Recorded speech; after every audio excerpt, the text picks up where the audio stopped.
An evening shimmy. It's time for the shimmy.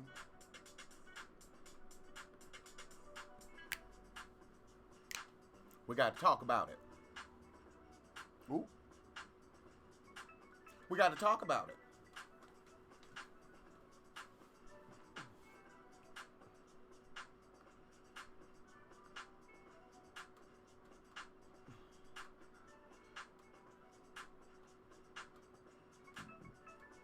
Shimmy on in the room.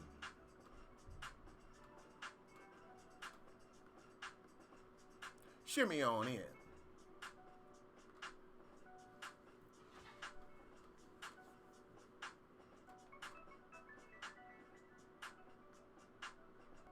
A light shimmy.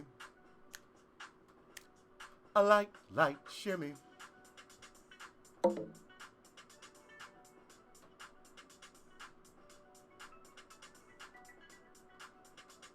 A homework shimmy. Biffers unite. You know what I think I'ma do?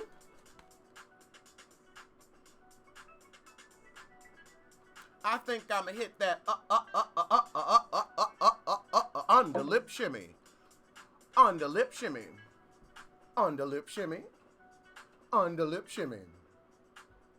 As this episode of the show begins, Heifer Rodgers took the stage.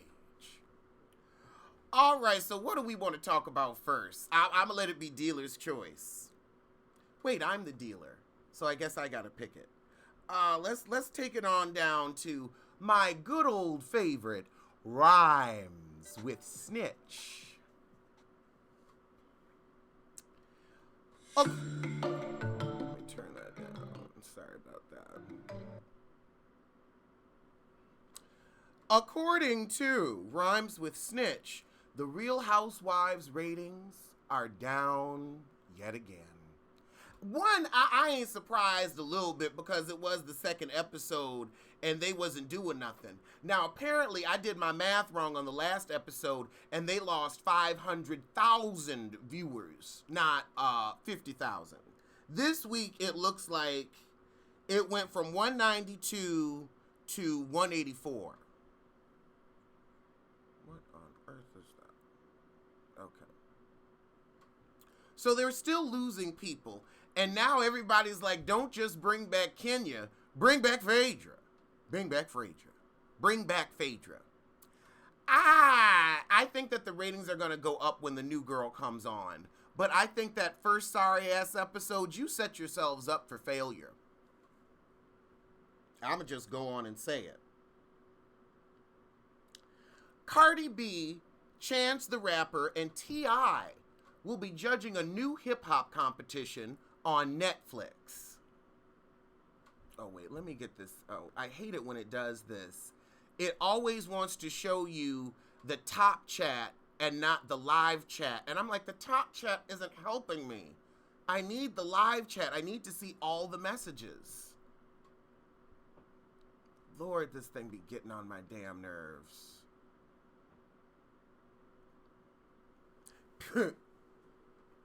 Pete is on the bed.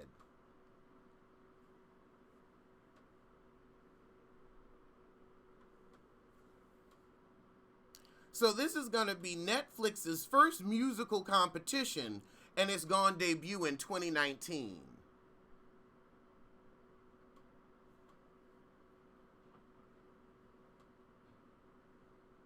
Yeah.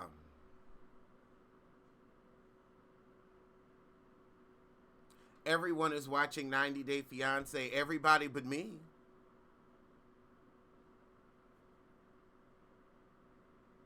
What was a turnoff?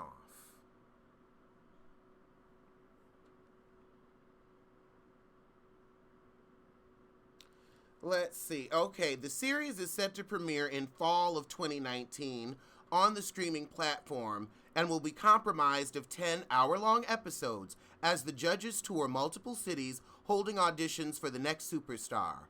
Also, each audition city will hold a spot for a guest guest judges of established rappers who come from the city they are auditioning in.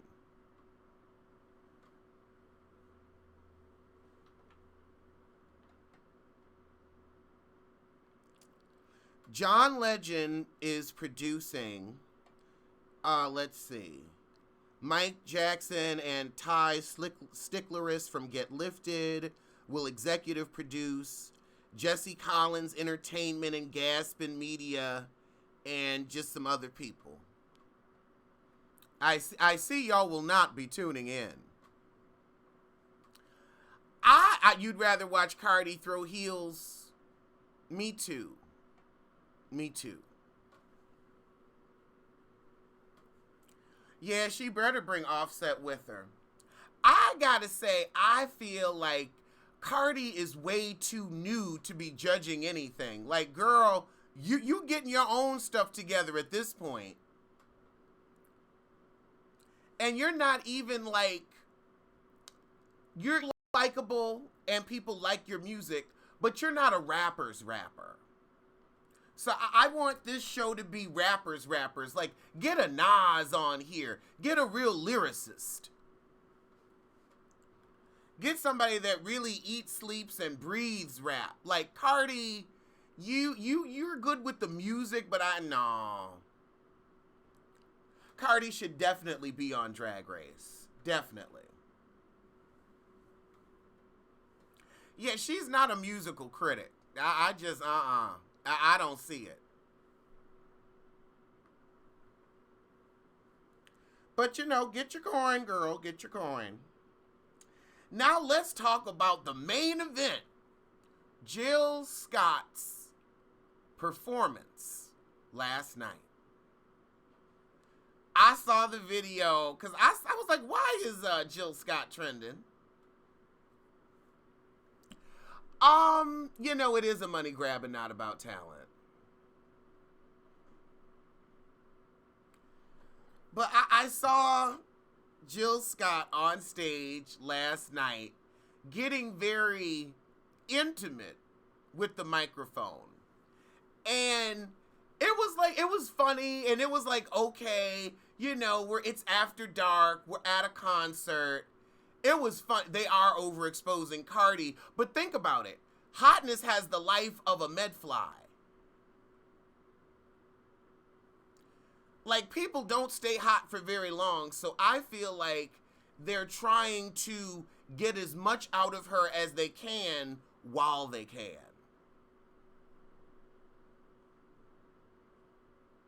Yes, honey, hashtag auntie life. But I gotta say, when Jill did this, that's when I was done. That took me all the way out. That's when I understood why it was trending. Because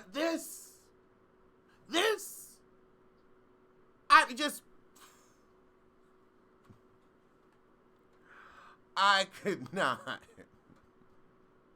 She was giving that mic the business.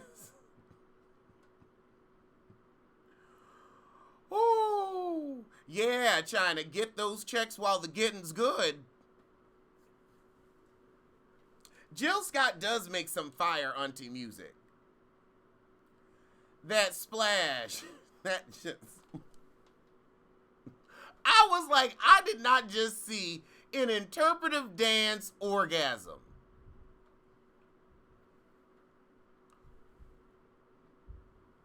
I can't.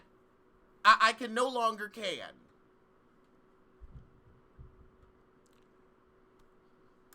I mean, this is gonna get people going to those concerts, though. Not that she needed any help with ticket sales, but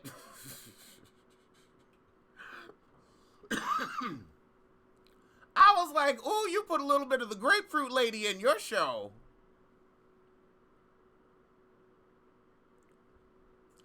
Lamar Odom is writing a tell-all.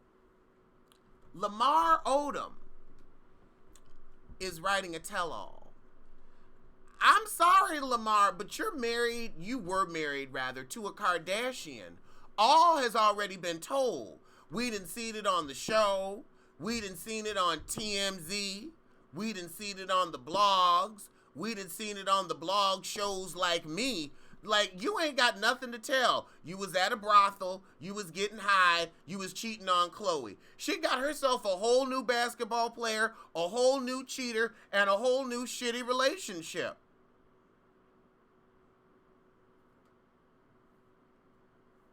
I want to go see Jill Scott when she comes to town, too.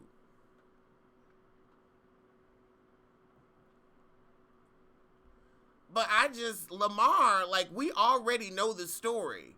We've heard it all. All. We heard it all when you was in the coma.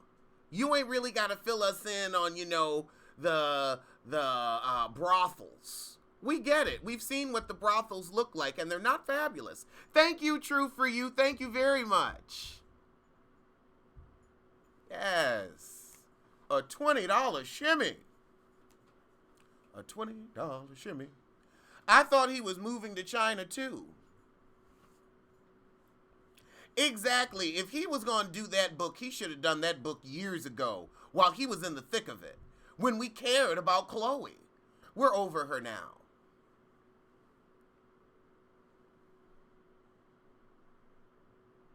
The thoughts of drug addicts. You're right.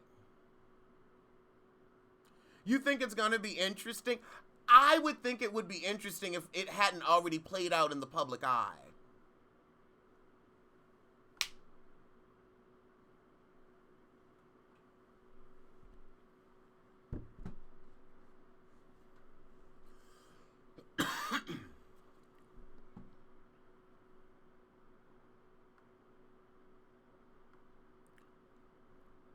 I was going to say, Kimberly, I agree with you. Jill Scott's lyrics have always been very explicit, and so is her poetry.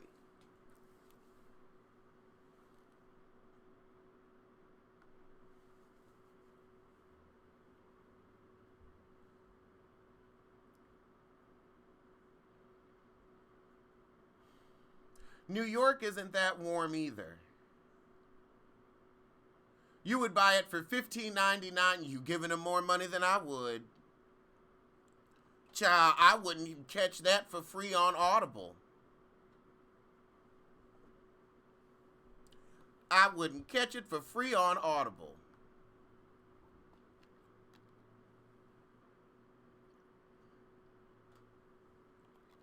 Ooh, Crown Royal on Ice was the jam.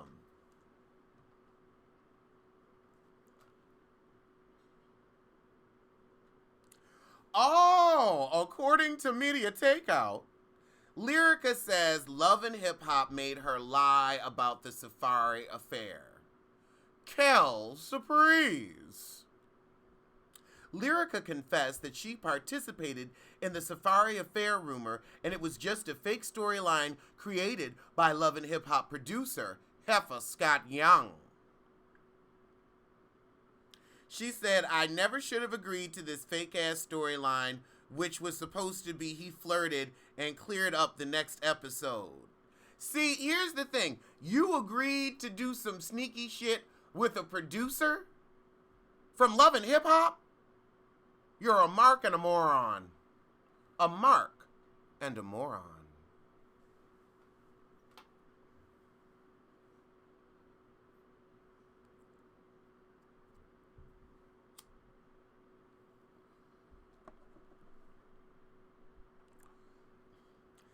Exactly. Lyrica acting like she giving us new information. Honestly, Lyrica don't look like Safari type.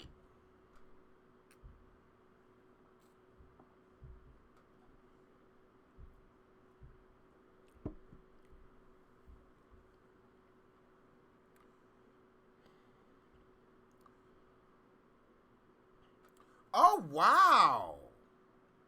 This Sunday's episode of Real Housewives was the lowest rated in the series history. In 11 years, that was their worst episode.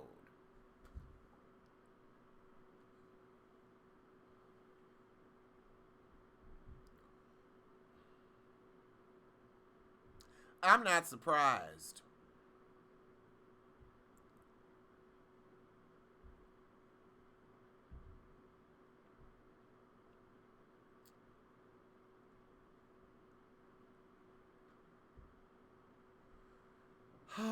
Because there's no Kenya.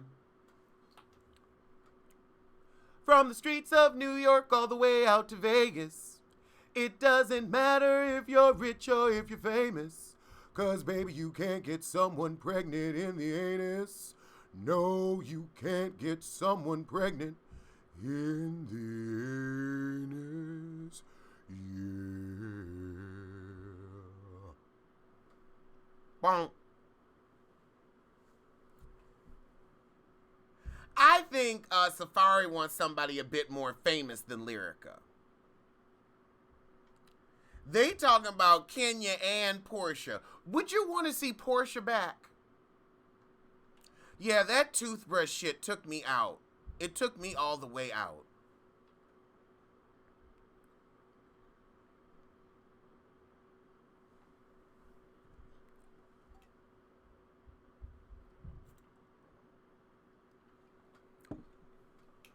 You don't believe they marketed Housewives appropriately this season? How so? Oh yeah, Kenya is somewhere real happy.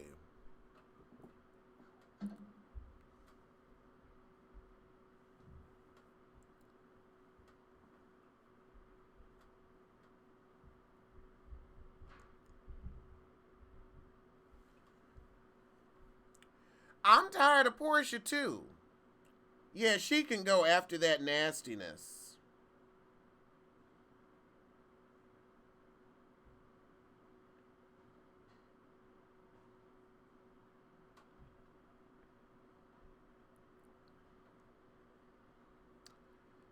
Let's see.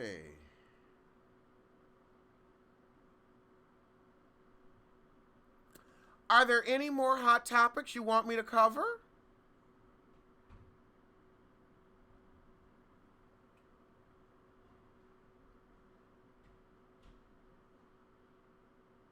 God.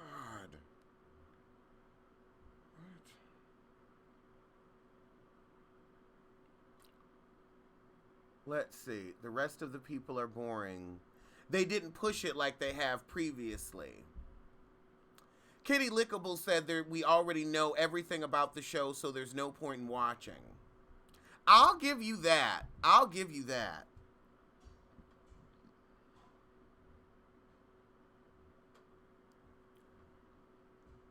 Jamie Foxx has a little bit of advice for celebrities who are getting robbed. Stay off your Instagram telling everybody where you're at. You better start posting that thing like 3 or 4 days after. And he says, and I ain't got nothing in my house. That's all it is, a house. So they can't take nothing because that's all he got in there is like, I guess, some heavy furniture. I guess that's some good advice. Keep your business out the street.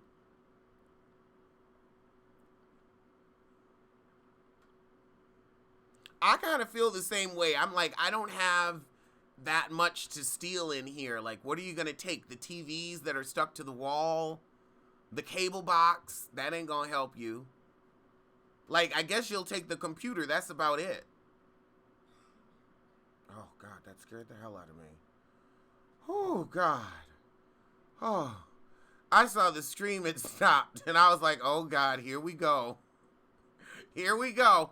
Yeah, Stan Lee did die, and I want to thank him for creating Black Panther and the other superheroes that I grew up with and like. Power is coming back next year. Have we touched on Jaden Smith?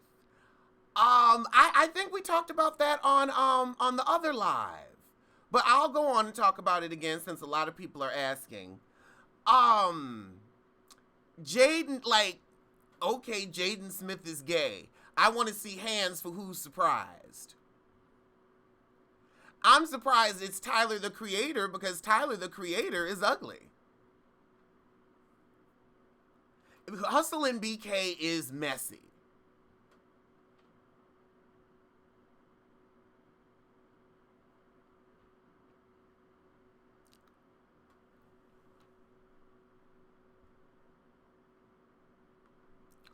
Oh, blackfishing is apparently like some type of blackface thing that's going on Instagram.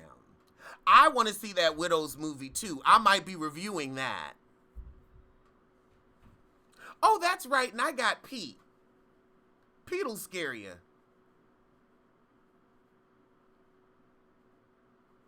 What question could anybody have? I mean, no, I did not see the latest episode of Jada's Business. Ooh, that was a little off key.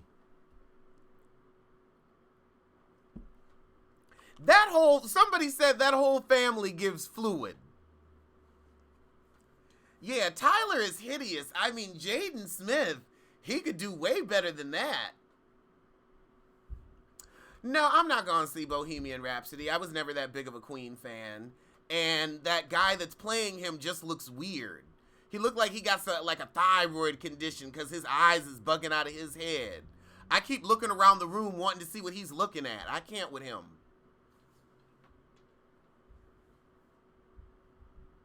Effin' Fabulous. I never heard of that show.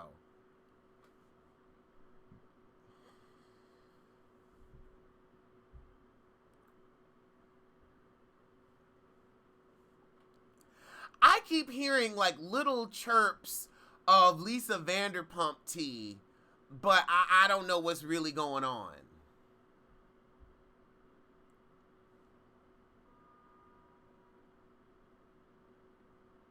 Bow Wow's antics on this season are disappointing at best and boring at worst. I don't know how Growing Up Hip Hop stays on the air because I am literally the only person who watches it. Nobody watches it. All my comments are people saying, thank you for watching this because I wasn't going to tune in. He has lemur eyes. Yeah. And he needs to give him back to the lemur he got him from. I don't know who that man Lonnie hired is, but I'm sorry. I believe that Lonnie Love, Dr. Jackie Waters, and Simone are all lesbians that just don't want to fess up. I don't know why. Pose comes back this summer. But Lonnie, with a man with a penis? I don't think so. I'm sorry, I would be surprised if Jaden Smith was straight.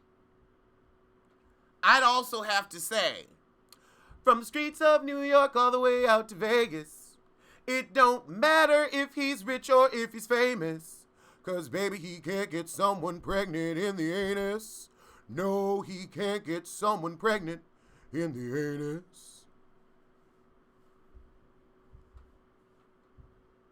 Bow Wow is fun to look at. How? He gives me runt tease. Thank you, Crimson Cream Diva. Was that for the song? Let me give y'all a little bit of backpedal and pussy pop. Backpedal and pussy pop.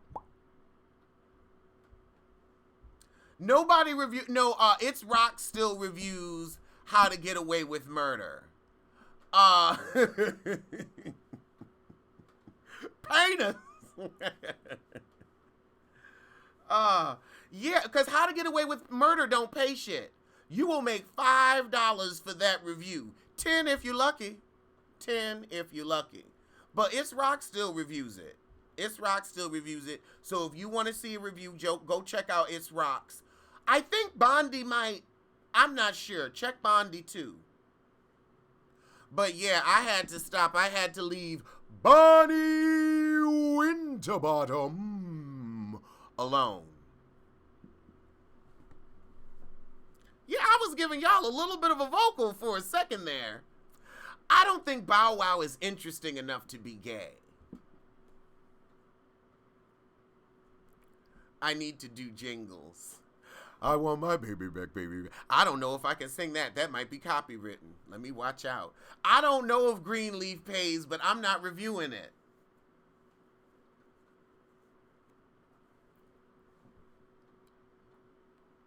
So ready for an EP. Oh, God. I'm trying to think, if I did come out with a little EP, yeah, it would be Backpedaling Pussy Pop, Can't Get Pregnant in the Anus, and Scallops. And it would just be me saying scallops for like a minute. Scallops. Scallops. Yeah, it would just be that. Yeah, Potomac coming back. Yeah, I know Ashley Miller. She just commented on something of mine. We watch each other. Ashley is a hoot. Ashley gives you that good dry shade.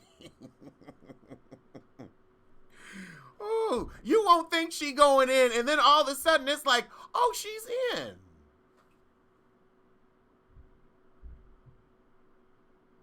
Yeah, I remember Ashley Miller. I used to watch Ashley Miller before I even started YouTube.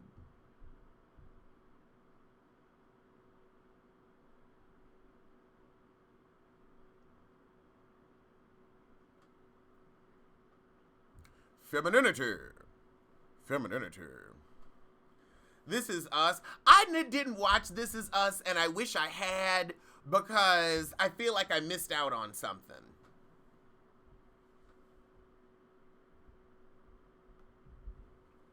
I really do. Did I notice Candy trying to dip off into the mess before Todd told her to mind her business? Absolutely, because she still want to get back at Portia.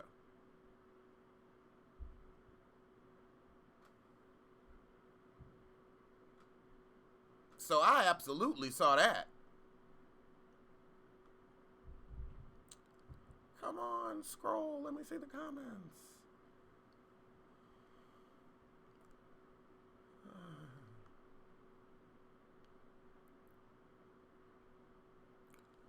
Let me see. Let's see. What blogs have I not gone through yet? Oh God, why is this thing hiding from the comments? Show me the comments. Show me the comments.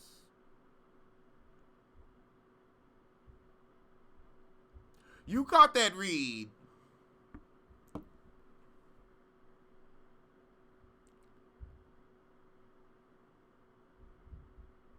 Oh, The Walking Dead. Oh, The Walking Dead. The Walking. Oh, I understand. Okay, first off, there's some spoilers coming up, so click off if you don't want to know.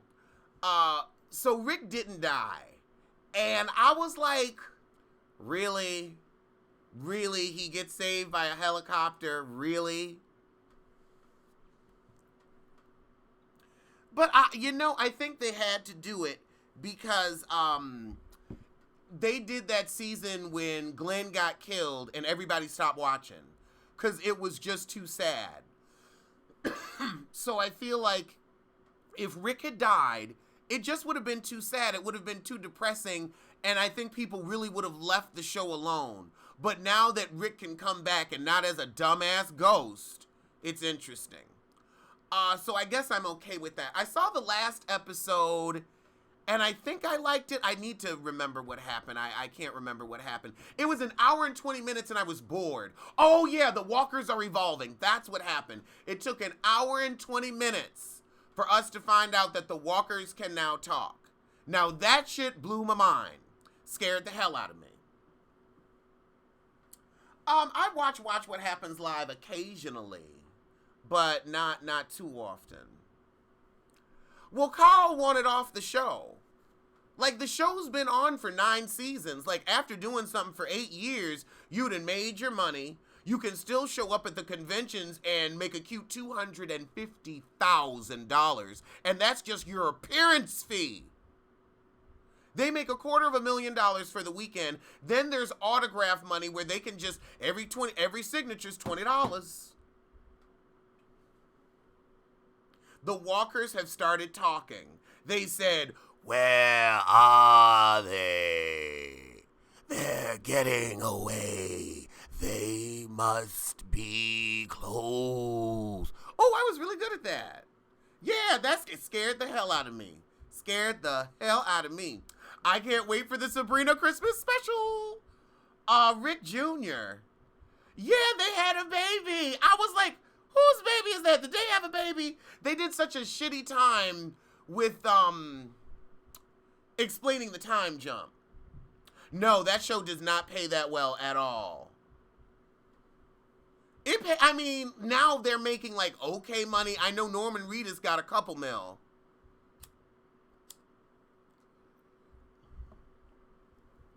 No, Carl said he wanted to do something different because he wanted to get into music or something. I believe it. If you look at most children actors, they don't usually go into it in adulthood. They're like, I'm over it. I've never seen Z Nation. I've seen World War Z. I like that. I like that a lot.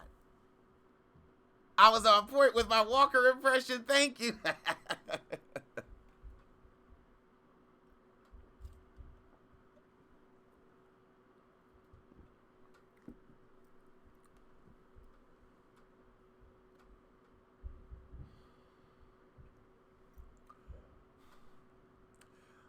Pastor Gabriel and Rosita. They were running somewhere. And they were, no, it was Rosita and, wasn't it Rosita and Eugene that was running somewhere?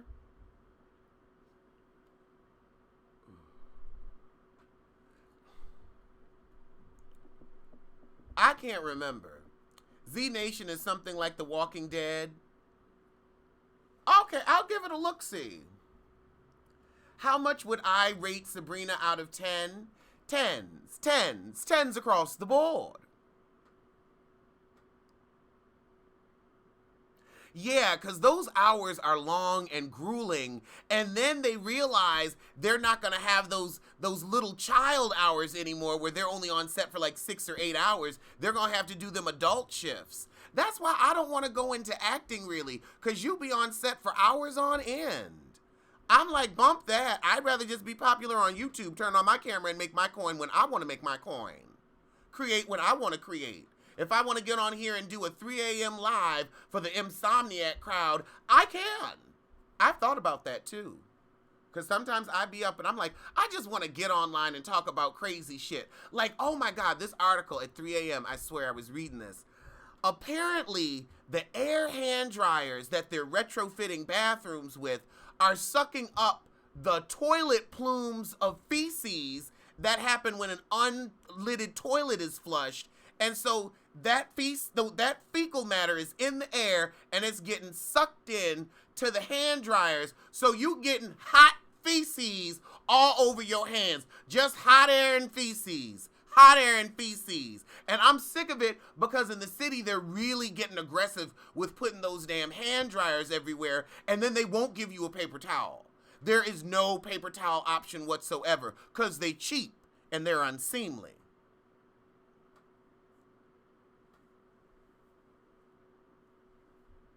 Cheap and unseemly.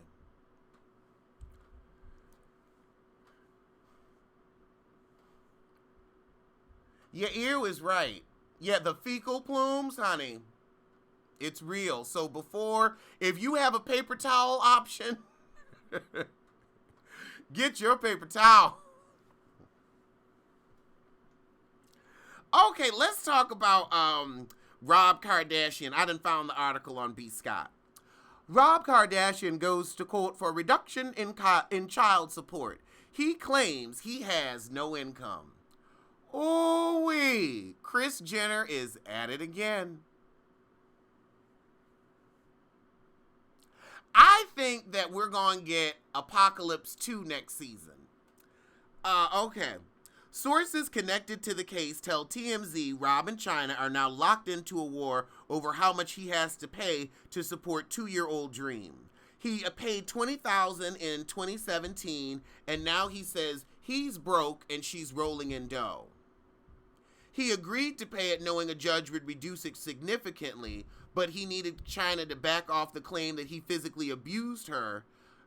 So he was like, I'm going to just give you this money. So since he agreed to pay the $20K, she dropped the domestic violence charge and gave 50-50 custody. Chyna's lawyer, Lisa Bloom, tells TMZ Chyna was not played and she knew Rob would probably go back to court for a reduction in support. Bloom said her client made her point and got what she wanted. In agreement, Rob would leave her alone. She also got him to agree to post no more revenge porn. Well, I guess that's that. I was going to say exactly, Rob living in Kris Jenner's house. So he going to be fine, and Chyna's still working, so I mean, I guess. American Horror Story is going to have to give us a part 2 next year, because there's no way you can wrap up that whole ass plot line in an hour without it being shitty. Them socks ain't selling.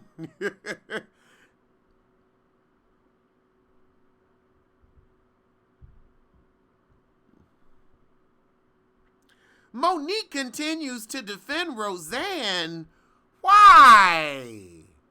Oh, God, why? Here's an excerpt. Okay. Monique is continuing to stand by her sister in comedy, Roseanne Barr. While discussing her dreams of having another talk show, Mo once again referred to Roseanne as her sister and explained why she couldn't turn on the racist star. That's why when people turned on my sister Roseanne Barr, I couldn't do it. Because there were black entertainers who would not come on the Monique show because it was quote unquote too black. But whenever I called my sister, she said, "Where is it and what time do you need me to come?" And when she showed up, the cameras weren't rolling and said, "Listen to me, you're the real deal. Don't let them use you up and take advantage of you because they will. Don't let them do that to you. Now a racist woman ain't gonna say that to me."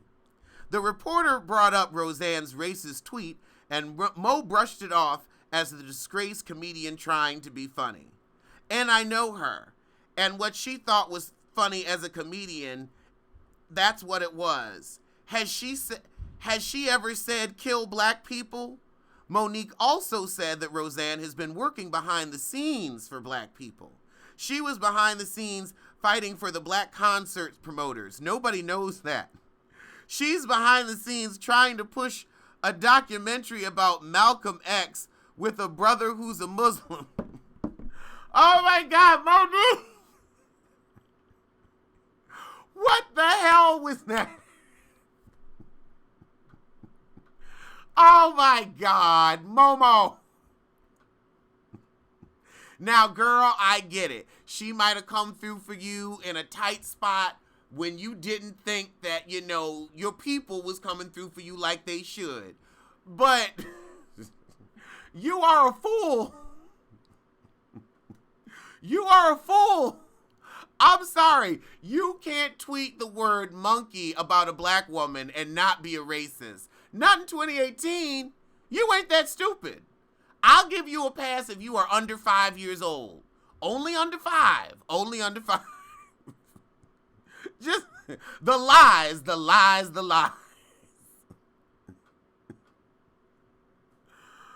Oh my God.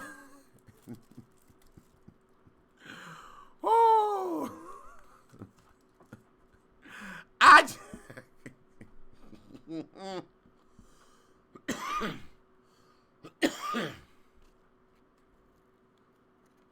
I mean, that is a lost cause and a dead ass.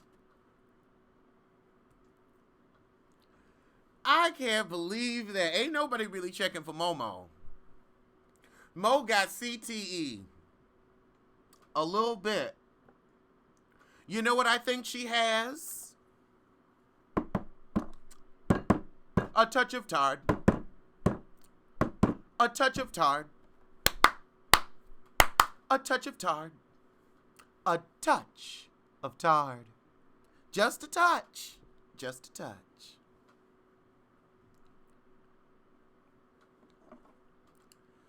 Oh, I can't believe that.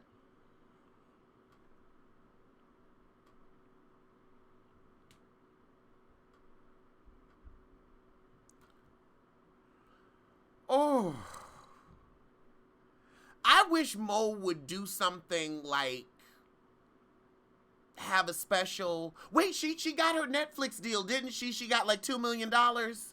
Girl, please go rehearse for that. Go rehearse for that and come back and make us laugh and let us forget this ignorance. A touch of Tide.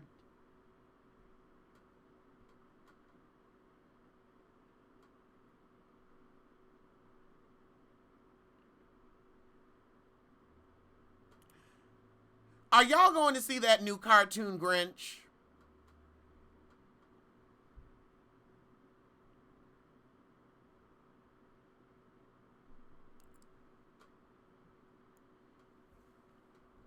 Oh God, not a free thinker.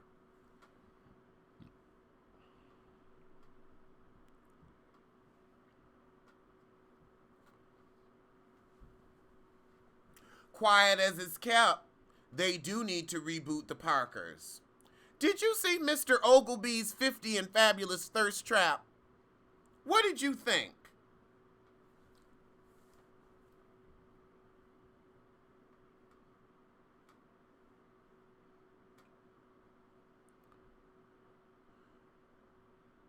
Your kids went, wow, the nose.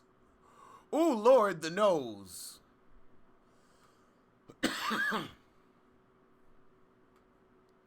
Y'all are like Jim Carrey or nothing with your granddaughter. Taking your grandson. Aww.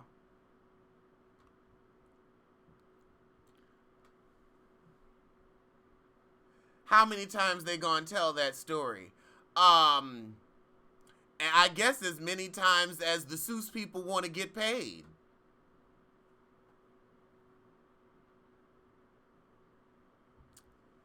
The Blackish. I have never seen Blackish. I've never seen Blackish, so I missed the Prince tribute.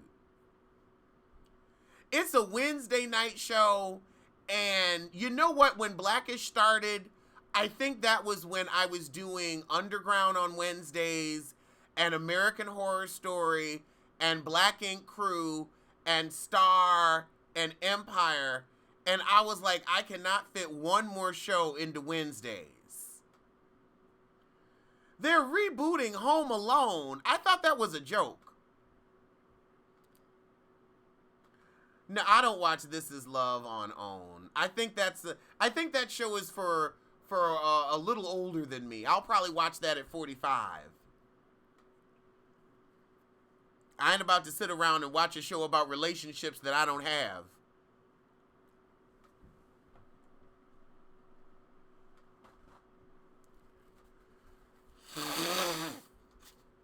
I never liked Anthony Anderson. That's another thing. I have heard a little bit about the Tamara thing and the husband thing. I never delved into it. And now her niece passed in that horrific shooting, so I'm going to leave all that alone.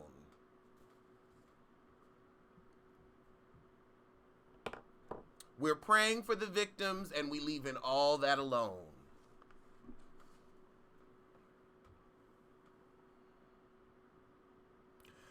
Child, we ain't gonna stop with the reboots because the reboots is making money. Why you think I get on here and do 50-11 videos about Real Housewives of Atlanta? Because it's what makes money. It's what people will tune in to see, and it's what pays. So people are going to be like, you know what? If we got to spend $50 million to make the movie, $100 million to promote the movie, the shit better make the money back. Everything's too expensive to fail now. So they're like, fuck it, do a reboot. Do a reboot.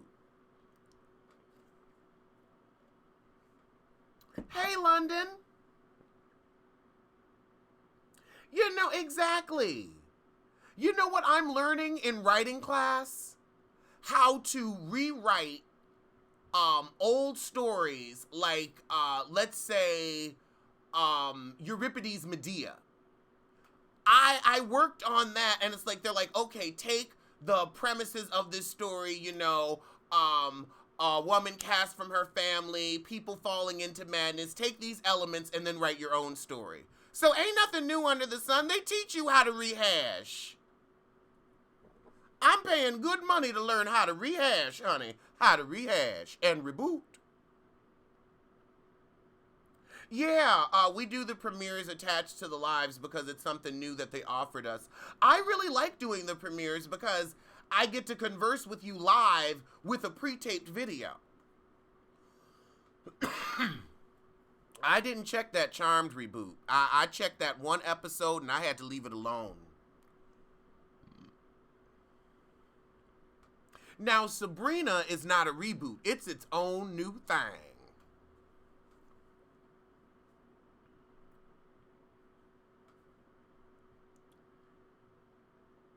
You know, honey child, I'm going to say this. I'm going to let them grieve how they want to grieve. I'm not going to tell nobody how to do stuff and what to go through. And I couldn't imagine going through that. And I don't know. We going to leave that alone. That's way, way too deep for what we do over here. Back to the bullshit. You heard the Charmed reboot was good from who? Because I watched that first episode and it was shitty boo-boo. Shitty boo-boo. No, I've never seen Midnight Texas. Never heard about it.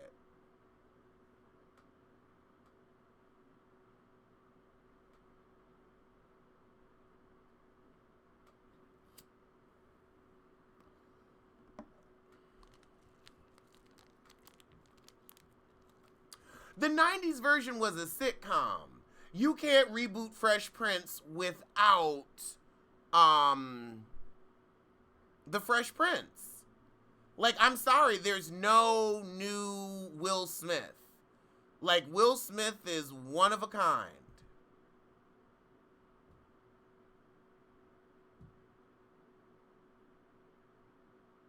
Oh, you were talking to me during the Married to Medicine only to realize it was pre-recorded. Well, I was still in the room. The Craft, too. Oh, Castle Rock was garbage. Oh my God, your name is Myrtle Snow. I love that. I watched Castle Rock. I watched the first 2 episodes, and halfway through the second episode, I was like, the fuck on. I ain't gonna watch Riverdale now. I ain't doing that. But yeah, Castle Rock pissed me off in an episode and a half.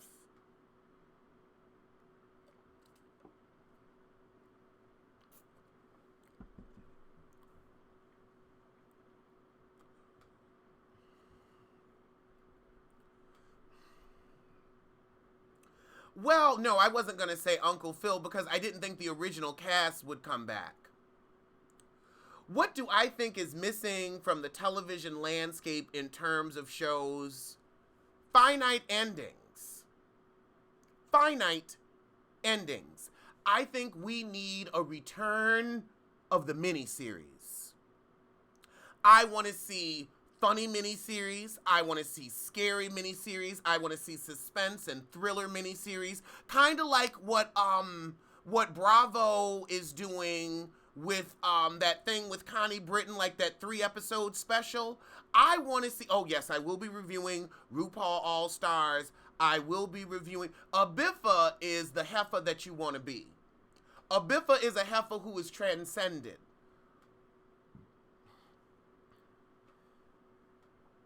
But I think with too many TV shows, they're trying to go on forever. And I like the anthology. I like tell a complete story. Just focus on telling a good story. I don't do House of Cards. It got boring for me, honestly. It got boring for me. No, it doesn't mean bitter heifer. It got boring for me. When they did that 3rd season, it was all about Stamper. Oh my God, it was torture. I was mad. Ooh, bring back Eliminate. Bring back Eliminate. But yeah, I mess with a mini-series, so I would like to see, and I feel like that way we could tell a lot more diverse stories. Because it's a mini-series, you don't have to worry about, oh my goodness, is this going to keep with the strict ratings all season? No, just let it come and go. People will watch. Oh yeah, bring back cheaters. People will watch, and then it can live in perpetuity on Netflix and other streaming platforms. I kind of finished Hill House. The thing is, Hill House, it's great to binge once, but once I started trying to review it, I got a little fuckless. Just a little fuckless.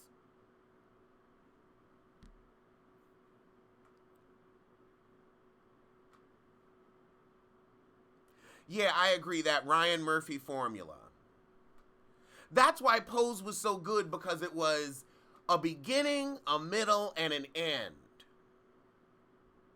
I have not seen The Handmaid's Tale, and I don't think I would want to see it. Ooh, those Danielle Steele Lifetime movies.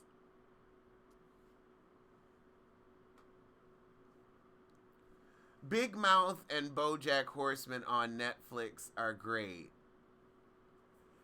I've never seen Big Mouth or BoJack Horseman. I was too young for New York Undercover.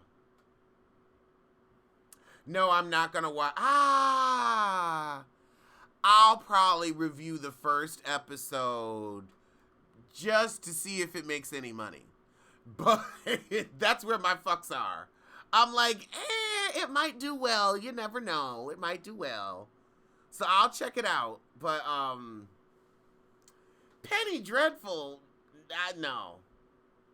I remember they really did try to market that show. They really pushed Penny, and the world pushed back. Bring back Designing Women. Aren't they dead?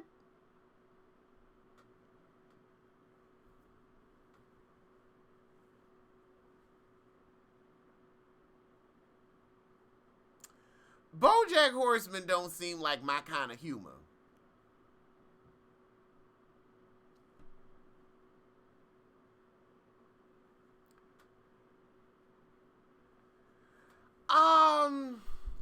I peeped into the assassination of Gianni Versace, and I was just like, nah. Yeah, T.I.'s pseudo-intellectual commentary.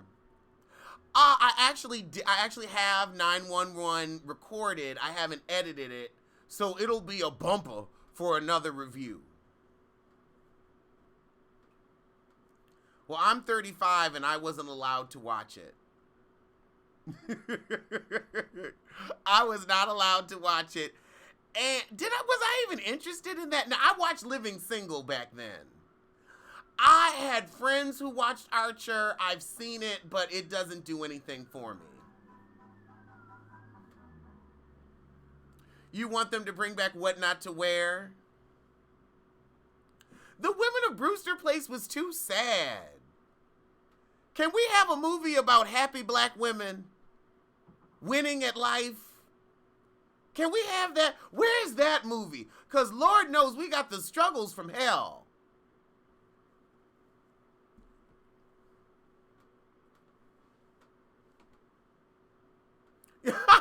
Yes, like Golden Girls did. Oh, God. Ooh, In Living Color. I thought Friends came after Living Single.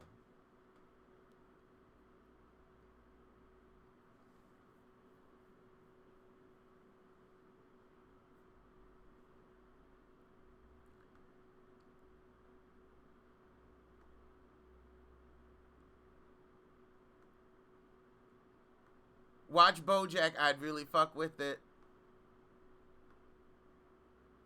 Okay, LaToya, Waiting to Exhale, I will give you that. Waiting to Exhale was about life and not about necessary struggle, so there you go. That's a good example. Ooh, yes, Can We Get a Girlfriend? I don't know if I want a Girlfriends movie now that I know Golden Brooks. She fucked it up. Golden fucked it up. Oh, I saw Schitt's Creek. I tried to like it, but I can't do that riches to rags shit. I can't do that. You can't stand any of the new biopics except for Bobby Brown. Being Mary Jane, it was like good season, bad season, good season, bad season.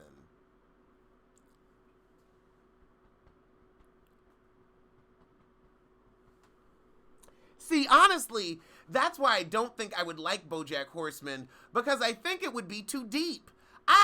When I watch TV, I want to escape. If I want to think, I'll think.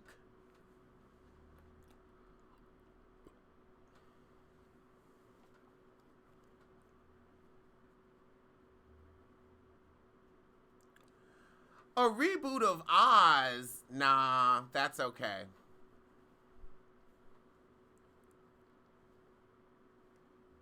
I barely remember the first one.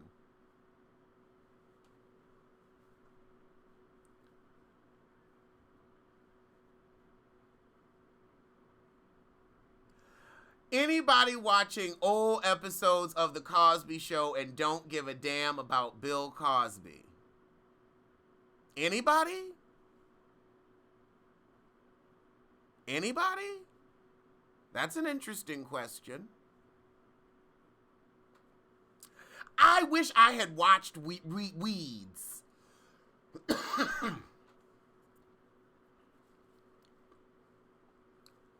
Bring back Noah's Ark.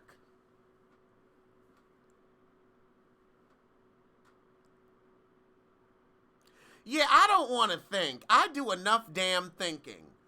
When I get home from school, I put my thinking cap in my backpack and I get on here and turn my brain off.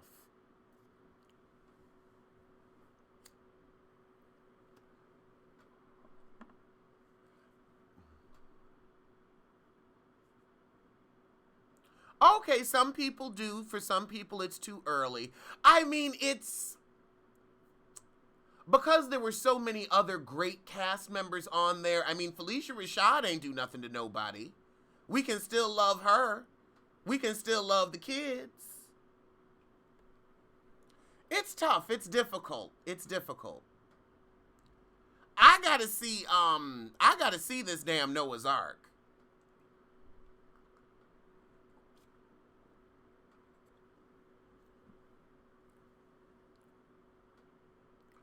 Bring back Blue's Clues.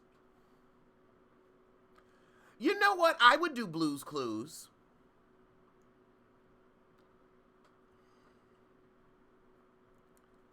Because the guy who did Blue's Clues is worth $15 million right now. A Love Line with Adam Carolla and Dr. Drew. The gag is Adam Carolla and Jimmy Kimmel used to have that ridiculous show on Comedy Central, The Man Show. And now Jimmy Kimmel is like the king of late night, and Adam Carolla is still very much Adam Carolla.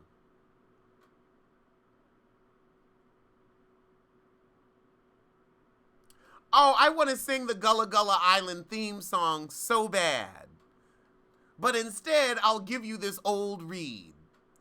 How long did it take for you to swim from the island of Gullah Gullah to get to my conversation, Binya Binya?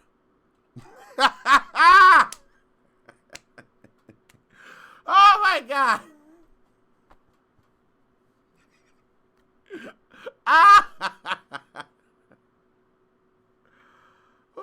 Oh, Eureka's Castle. It's picnic time at Eureka's Castle. Okay, that was less than a second. I don't think they'll get me. Yeah, I saw they have that movie, Noah's Ark Jumping the Broom. Actually, I kind of like Jimmy Kimmel.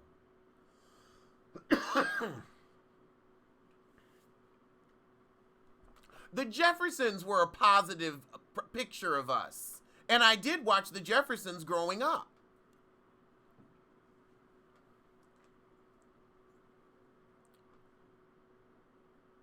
Oh, we can bring back mystery. We can bring back now remember a while ago they were talking about doing like a Murder She Wrote series with Octavia Spencer.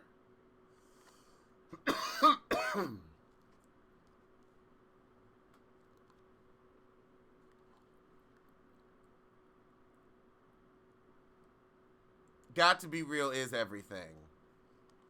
I would like a Murder She Wrote show. I would say that is something that's missing from television, is a good procedural Murder She Wrote. Oh, Everybody Hates Chris was good. Oh, you know what else I want? If I was going to bring back a show, you know what show I would bring back? The Love Boat.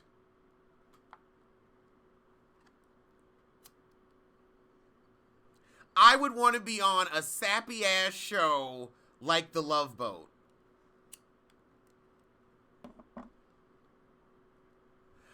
No, I missed the Corner miniseries.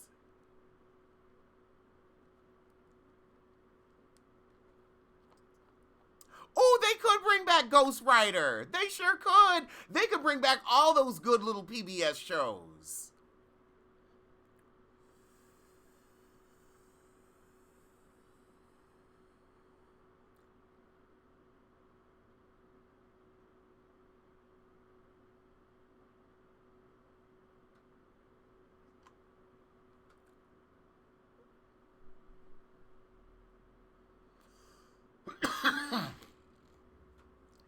Oh, In the Heat of the Night. Oh my God. Do I enjoy sci-fi? Are you kidding me? I love it.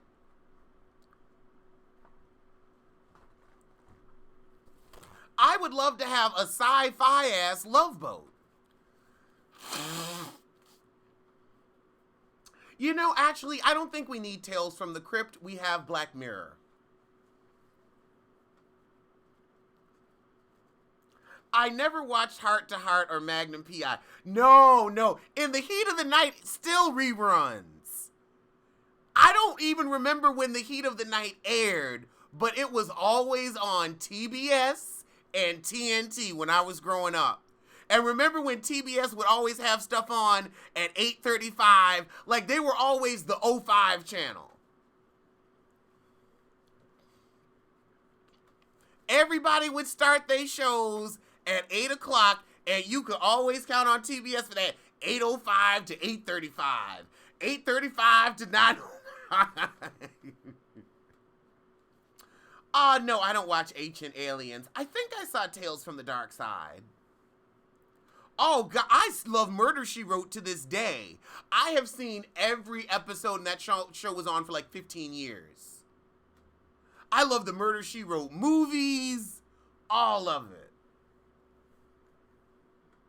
The Night Gallery would be an interesting reboot.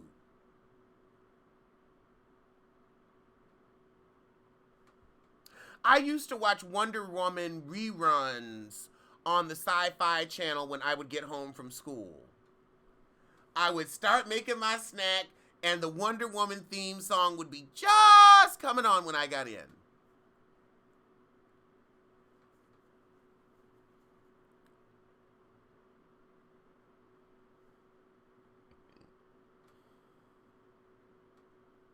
Exactly. Low-key, Murder, She Wrote is the shit. I was so pissed when they took it off Netflix. Honey, I would settle into a whole ass season.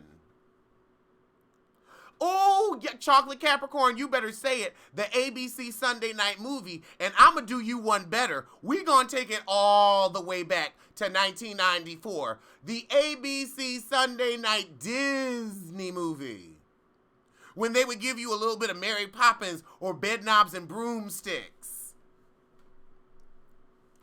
Another movie with Jessica Fletcher. Or, Angela Lansbury.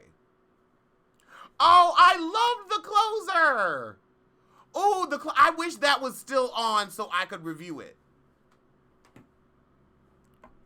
Beetleborgs. I've never heard of Haley Reese.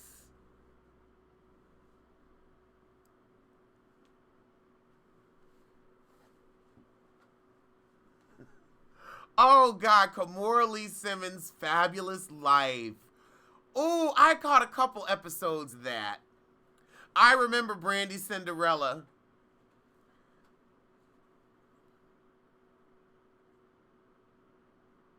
Netflix needs to figure out what it wants to do because Netflix is trying to do everything really well, and it's tough.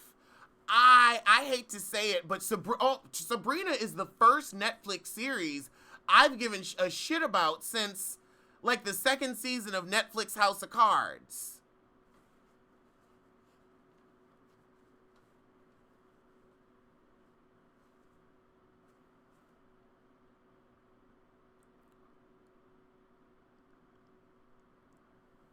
Yeah, I'm trying to think of shows or Netflix original movies that I've watched. Very little. Very little. Solid gold.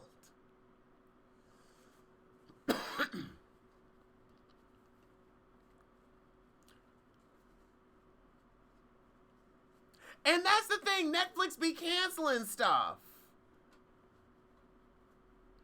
Marco Polo was great. Is it still on?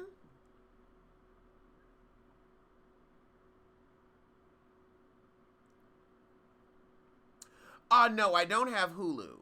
I did watch Chewing Gum. They're bringing back a third season of that.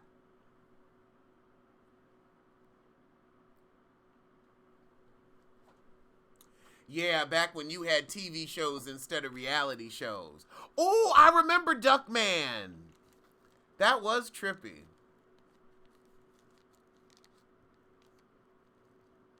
Yeah, I've seen Chewing Gum. They're gonna have a third season of that. Wentworth is good. I haven't seen that. Yeah, I didn't want to see that movie Bright. Mariah Carey's show aired, just nobody watched it. Oh, me too. I love nonsensical humor. Give me something like The Far Side. Give me non sequitur. Give me crazy. Give me off the wall. Give me like flying toasters that tell you where to go. I keep hearing good things about The Crown, and I always think, oh, yes, I'm going to make some tea and crumpets on a true English breakfast and sit down and binge watch this show. But I never really have time, and I'd always rather watch like a horror movie. I have never seen the last season of Breaking Bad.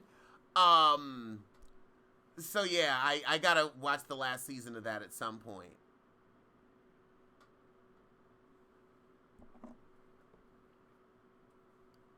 Oh yeah, The Critic. The Tick I never got into, but The Critic I was here.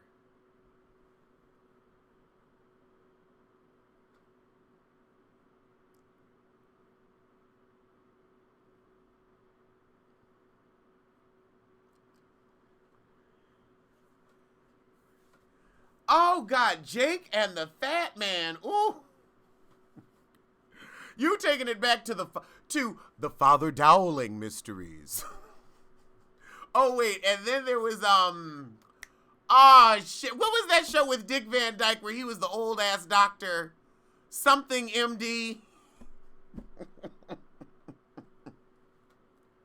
Oh, Fantasy Island. Fantasy Island would be a cute reboot. Oh, I keep hearing about Ozark. Mariah had a little bit of a reality show on E.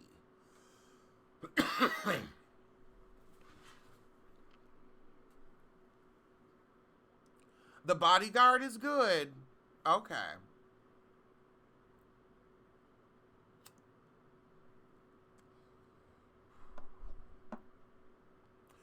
I couldn't get into Dr. Katz's animation. It gave me a headache because them lines would just be moving across the screen, and I couldn't do it. It was that film class shit. I couldn't fuck with it. Yes, honey, Father Dowling. I didn't watch American Gods. I never cared about Gilligan's Island. Diagnosis Murder! Oh, Lord. Trapper John, MD. Yeah, honey. That was back when TV was disgustingly wholesome. I'm glad the pendulum has swung the other way, but now it's like, okay, we getting a little too raunchy with it. Let's bring it back just a little bit. Diagnosis Murder. Oh, my God. You like Alyssa Edwards' little show? I might peep at it.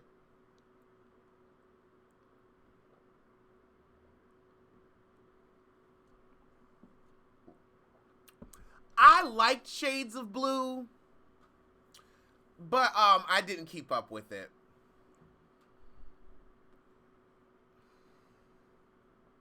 The first season was good, but I think, again,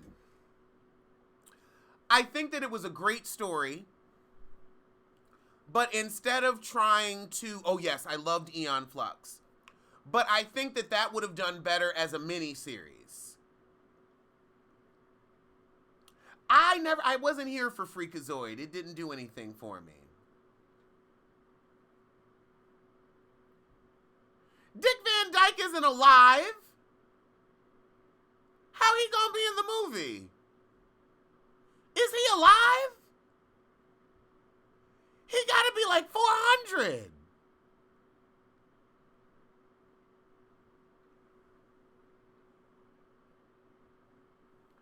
Lord, I forgot what the hell I was saying.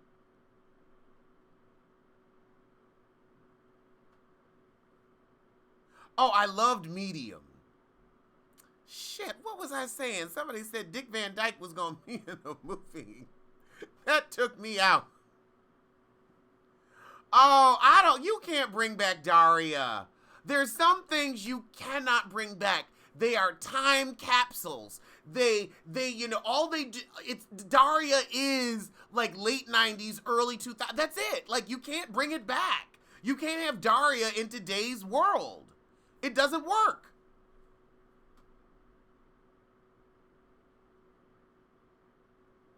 Yeah, you can't bring Daria back. That's like trying to bring Fiona Apple back. It's not gonna happen. He's alive? He's alive. Well, good for him. I will not review Love Is next year or any year. Oh, shit. Well, good for him.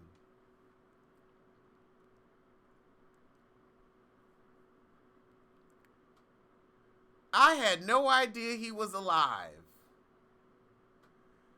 I thought, he had gone when, you know how celebrities kind of go in clumps. I figured he had gotten caught up in one of those clumps when, we got rid of some other old ones a couple years ago. Oh, Knight Rider. The show with the black talking car. Knight Rider. Well, honestly, honey, every show has a talking car now because cars talk. So that's not even going... That ain't even gonna really be nothing no more. Now you get in your car. Hey, Alex, how you doing? I'm good, Carolyn. And yourself? I'm great. My gas tank is 3/4 full, and our destination is 4 miles away. No, honey, I am not gonna review. Well, you know what? I could review YouTube short film. We could have a Kirksey. We gonna have another short film night.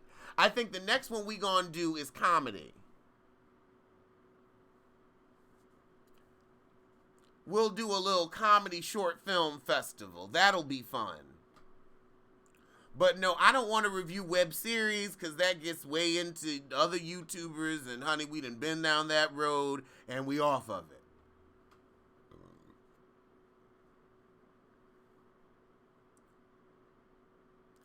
I don't want to do a show about love. I do things that are funny.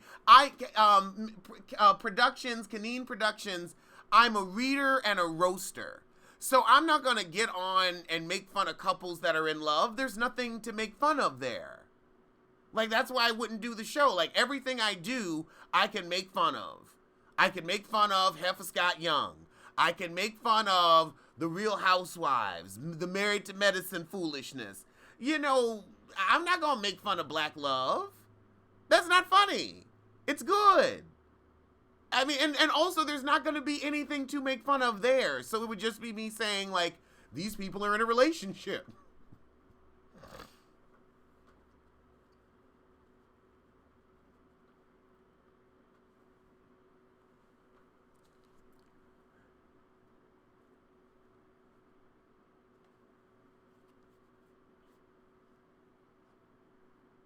The Heathers reboot. I heard about that.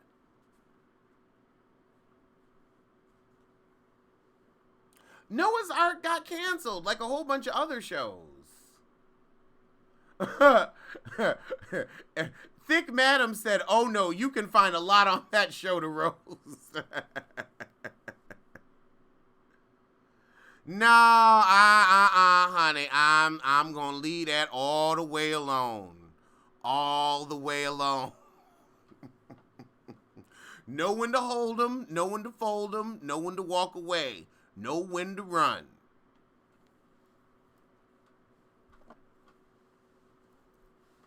That's why I don't do Greenleaf. I do not do topics where people will get in their feelings.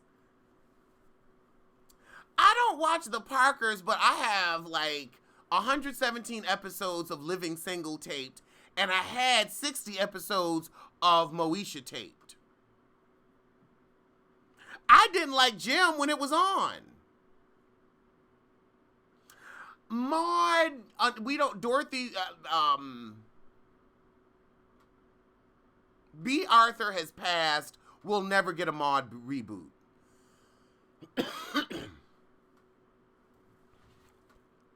Chewing Gum originally wasn't coming back, but she agreed to do a third season because the money was right. Happy Days? How the hell are we going to bring back a show about the 50s? No, we don't live in that bubble anymore.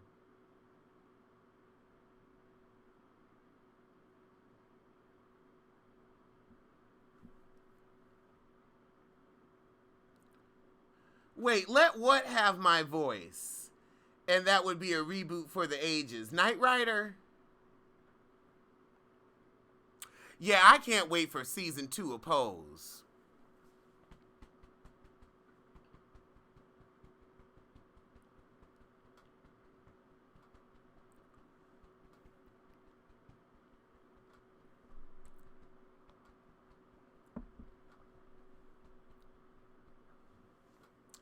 Yeah, we do need to bring back Captain Planet. Love After Lockup is coming back next month. I'ma tell y'all something. That show broke my heart. I did watch Rock occasionally. I watched Amen occasionally, but they weren't like staples. But I can't make fun of people trying to find love. I can't do it. I don't know why. It just makes me feel like the worst person in the world.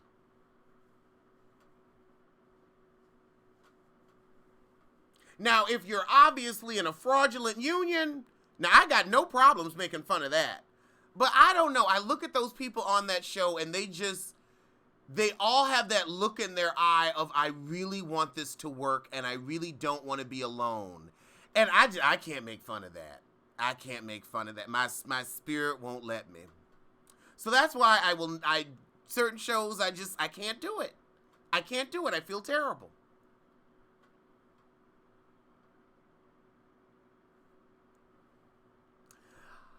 I would say this, if you're desperate enough to look to the prison system for romance, you have enough problems and you don't need me on your ass.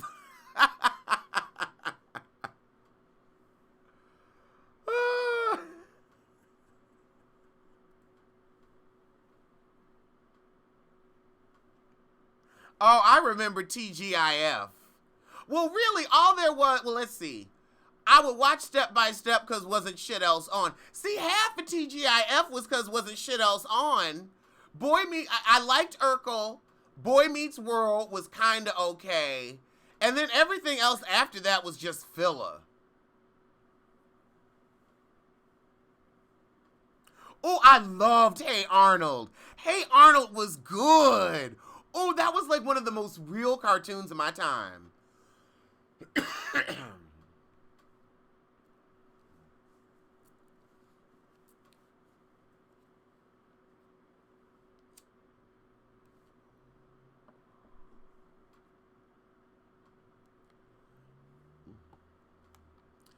That Cole guy gets one beautiful woman he didn't deserve and then thinks he can cheat on her. I don't know who that is. What was a high level read?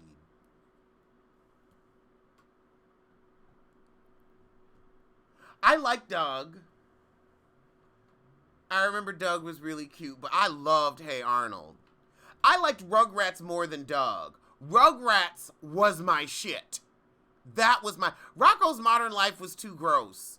I had aged out of cartoons by As Told by Ginger. Mama's Family was okay, but it just didn't do it for me. I never wanted that small town life, so I never really paid attention to that show.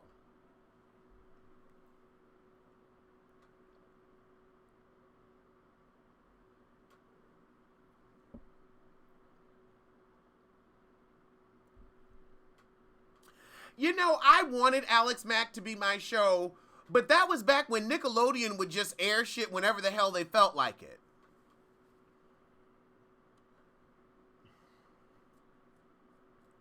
Like, if it wasn't on Saturday, if it wasn't a part of Snick, Saturday Night Nick, you didn't know when them shows was coming on.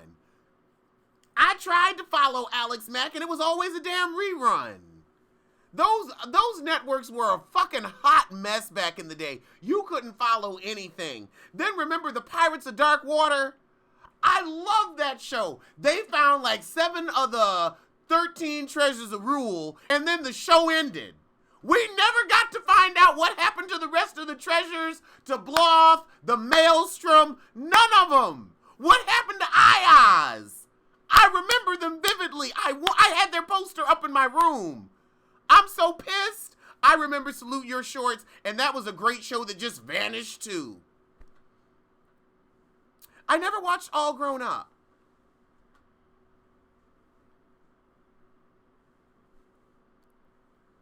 Oh yes, Recess was cute. I am going to bring back Mr. Rogers' Neighborhood. I was too old for Cousin Skeeter. Cat Dog didn't interest me. All that was probably one of my first influences into comedy, other than In Living Color. I like Dexter's Lab. Sold, I miss both Sold. American Bandstand. Child. American Bandstand. Ain't none of us that old. American Bandstand. I gotta call my grandparents from the grave for that. American Bandstand. Jesus. That's a baby boomer ass show. Lord. Oh, Legends of the Hidden Temple. I used to watch that before I went to school. I tried to watch Hey Arnold and the Jungle Movie, and I did not care.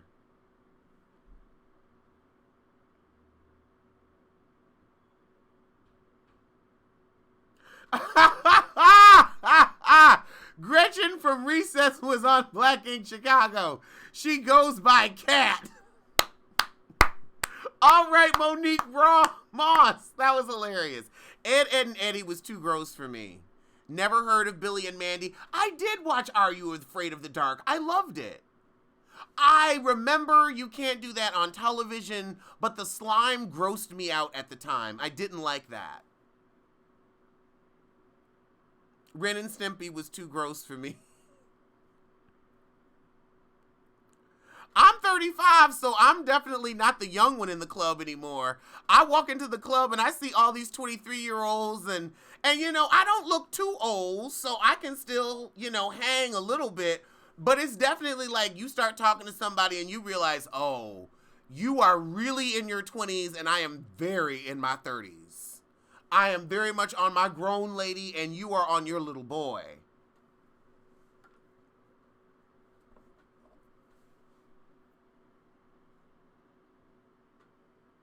Jumanji was a cartoon?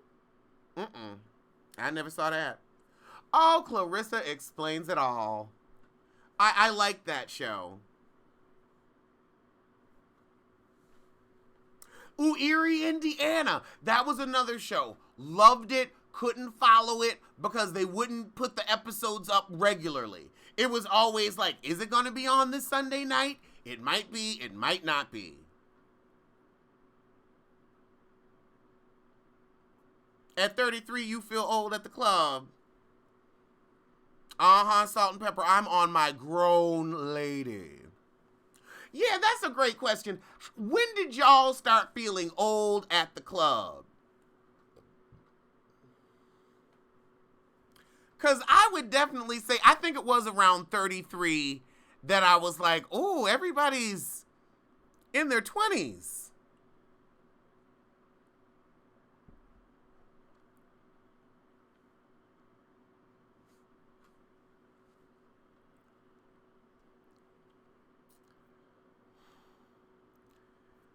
You become the old bitch in the club when you realize you the only bitch with practical clothes on. Over 35. 23. 27. 43. You couldn't imagine going into a 20-something. Oh, God. Now, that's another thing. That's another thing. Yeah, your apartment in your 30s and your apartment in your 20s is very different. 33, 34, yeah, me too. 25, 25?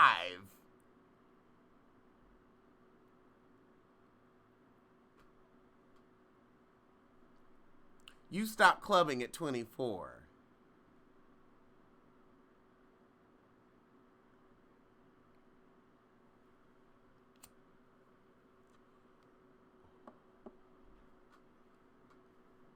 You're too old for the young clubs and too young for the old clubs, but you still want to dance on the table every now and then. Oh, I don't hate all the music yet. I don't hate all the music yet, but I go to gay clubs, so we have better music. I couldn't imagine, oh, I'll tell you this. I've gotten carded a few times, and I always say, oh my God, thank you so much. Like, I know you just trying to flatter me.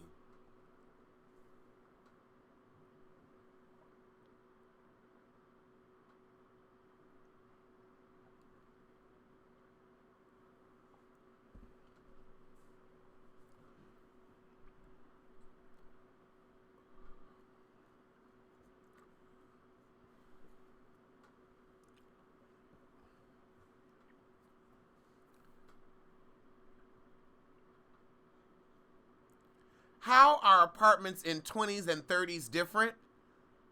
You have more money. And in your 30s, you're home more and your home is your soft place to land. In your 30s, you spend a lot more money on a mattress and sheets and things to make your home more comfortable. That's when you become what I call, well, for me, I'm now in my scented candle gay years, where I buy scented candles, I go to Target, like it's all about doing little things to make my home nice, because that's where I spend the majority of my time. So on a Saturday night, I low-key would rather like do a live, have a friend come over for dinner after the live, maybe go to one of like the neighborhood establishments after we have like some cute food here and call it a night. Like, I might go down to Hell's Kitchen with my friends and go to some bars there, but that's like a little $10 cab ride. You won't go unless you have a section. New York bars don't work like that, like you are going to be on your feet. But also, I go to bars more than clubs. But New York is more bars than clubs. No, I have,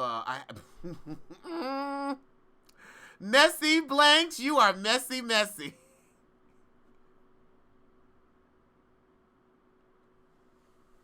Exactly. It's like now I'm like, okay, I want some nice accent pillows.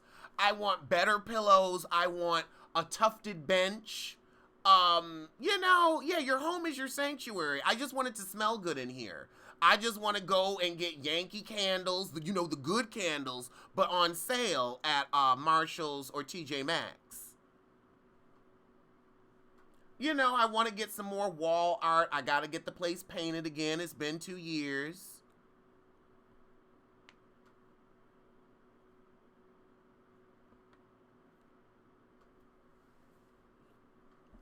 So yeah, I just like to, I definitely have become a homebody as I've gotten older.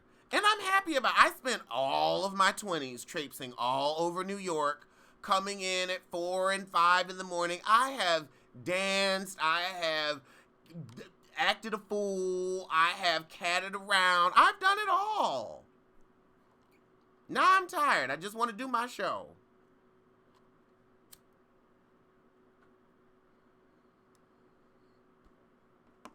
And I would say too, like now in your 30s, you're like independent and you're really like, okay, this is my house. This is where I am. Like you really are established in that identity. Oh, I love Home Goods.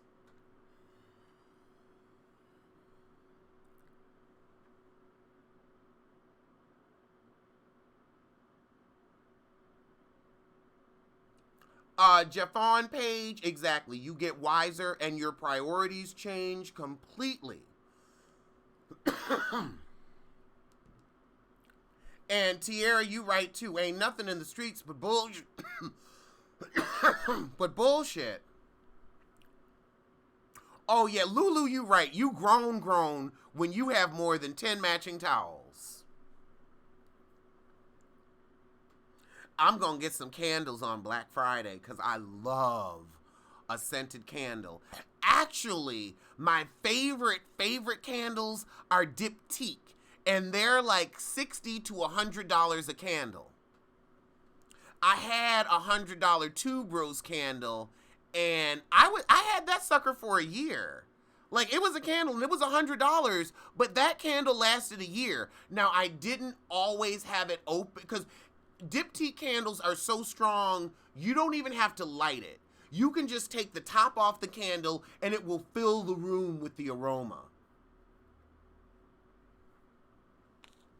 You're grown when you have bath sheets, embroidered bath sheets at that. Will I make an Amazon wish list? I'ma have to, cause y'all gonna want to send me some stuff, and I may as well. I may as well do that. So I will do a oh yes, I will do an Amazon wish list, and I'll probably put like Diptyque candles, green screen pop out. I'm trying to think of what else I really need. I'm really blessed. Like, there's not a lot of stuff that I need right now. Yeah, I would say some Diptyque. It's not too expensive. Diptyque candles aren't too expensive. I'm going to put them on my wish list. I am a Capricorn, and I do like quality. It's Diptyque. You can't get Diptyque at TJ Maxx. You can? I've never seen Diptyque at TJ Maxx. Henry Bendel went out of business.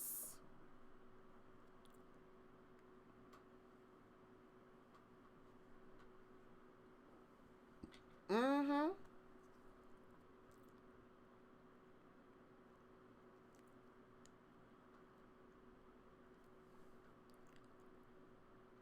No, not a waffle maker. I do not need a waffle maker. Aqueous candles are the truth. Woodwick is in the Yankee candle shop. Okay.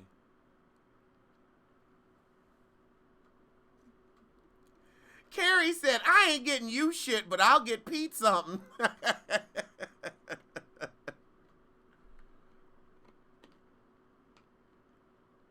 Yeah, Pete could use a new bed, actually, so I'll put that on the list. And Pete could always use some dog food.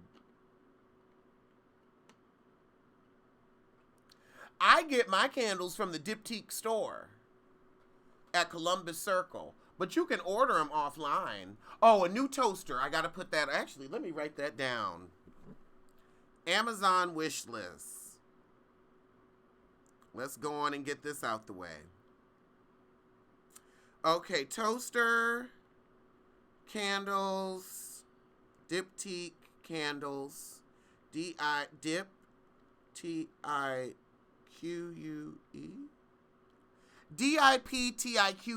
Diptyque.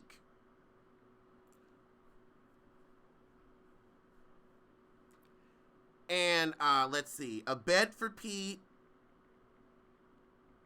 dog food for Pete, green screen pop out,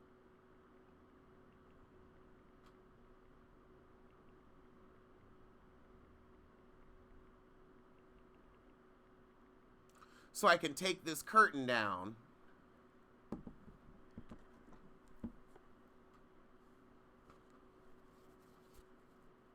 Oh, you see, I kind of want an essential oil burner, but I'm afraid that it would end up setting my house on fire. I have a good crock pot.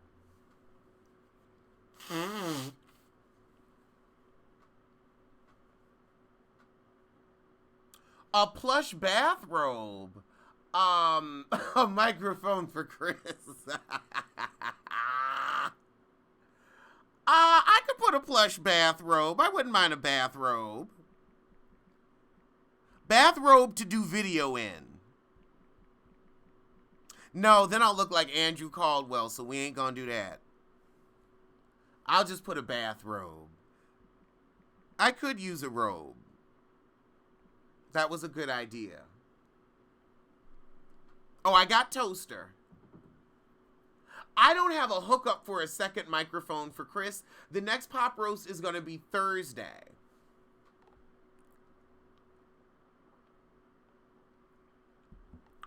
I don't want to get a new set of cookware until I move, because I'm not sure when I'm going to move, but I know it'll probably be across country, and I probably won't be taking a lot of things with me.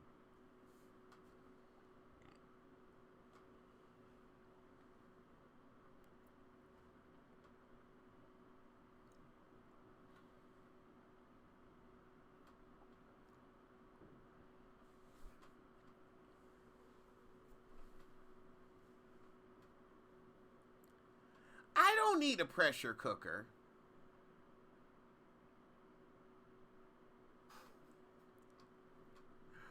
Oh, God.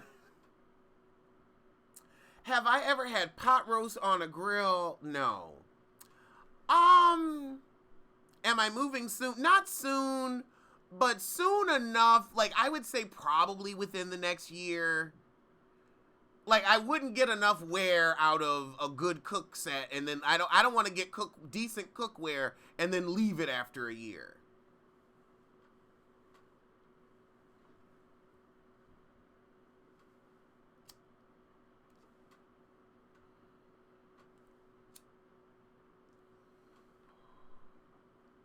I would definitely. I have a Ninja Bullet. Ooh, you gonna smoke turkey legs? That sounds good. I have a bong. I will do a live when I receive whatever I receive, if I get anything.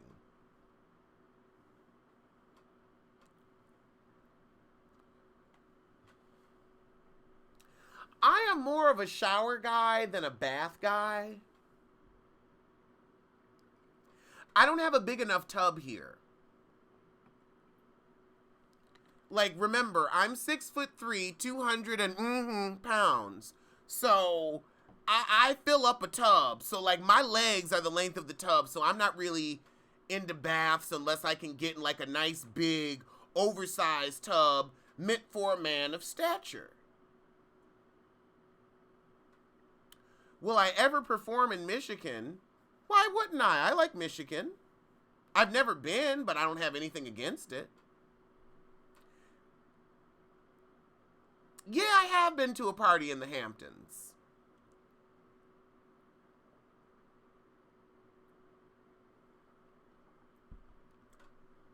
It was okay.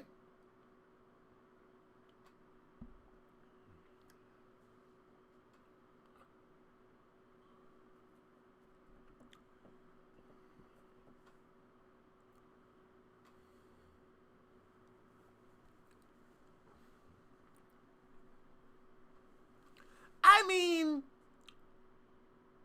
the Hamptons is nice, but it can also be boring.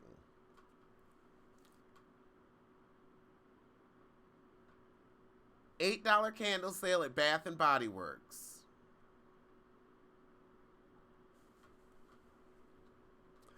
I'm going out for Thanksgiving this year, so I don't know where I'm going, but I know I'm going out. Why are the streets in New York so dirty? So many people.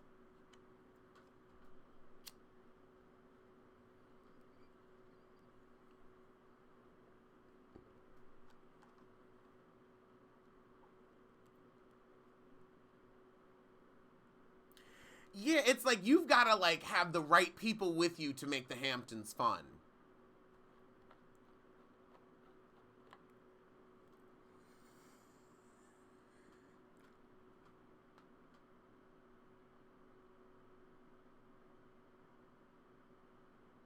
No, I watch Cooking with Carolyn.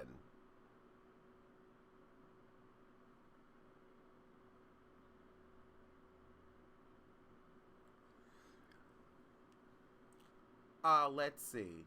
What are my plans for the channel in 2019? Stay tuned and you'll see. Hopefully I can do more shows with other YouTubers. I really do like having people on the show, like For the Love of Juice and Bondi and Chris. So hopefully I will be working with more people. Pete has a winter coat and he doesn't like wearing shoes, so I don't put them on him. He doesn't balance well in shoes. Pete barks occasionally, but not too much. Yes, the rats are that big in the city. The rats are huge. What will happen with Pop Roast once I move? We'll just do the show remotely. I'm getting the software together to where we can do it split screen. And that'll be that. So yeah, Pop Roast isn't going to stop just because somebody moves or somebody's out of town. Now, I'm not moving in 10 minutes, but at some point, within the next 18 months, I will probably be leaving New York. I'm tired. I've been saying, now, don't act like this is new. I've been saying I wanted to move to Los Angeles for how long?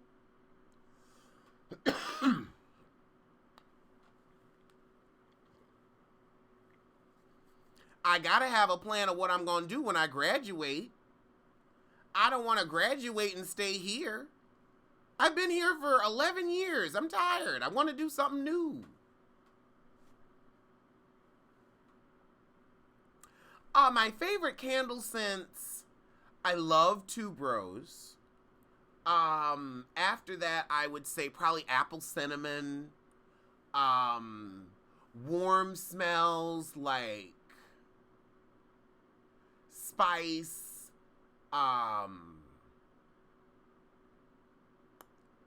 Orangey, citrusy smells. I like those.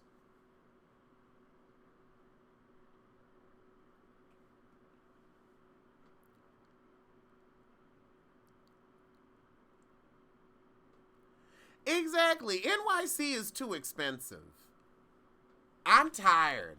It just gets more and more expensive every year, and you get less and less for what you pay for.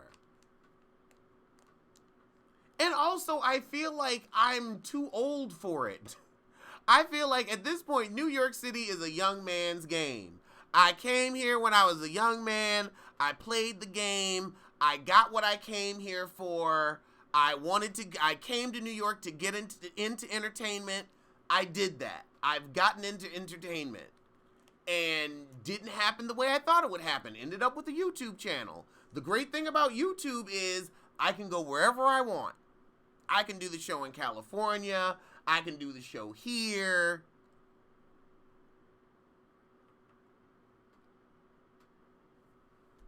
Pete is not a camera dog.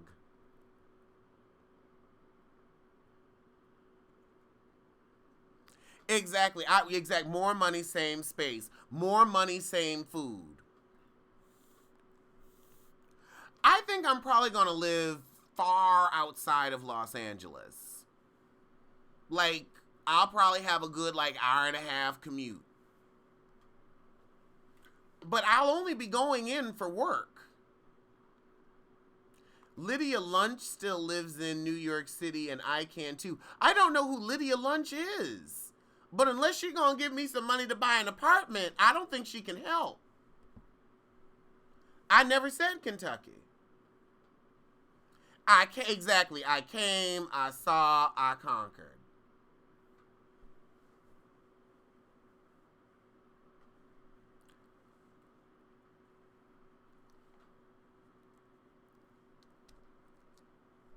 Who is Lydia Lunch?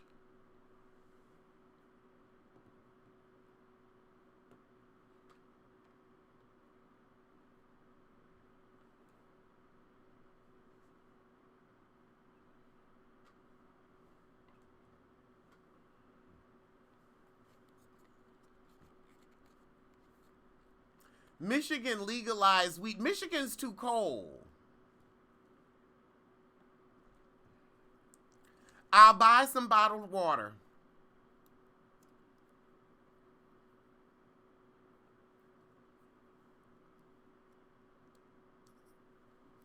Where did you move my stuff? Exactly. You know ATL is out of the question.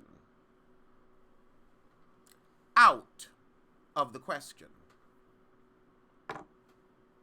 I won't be moving to Fulton County.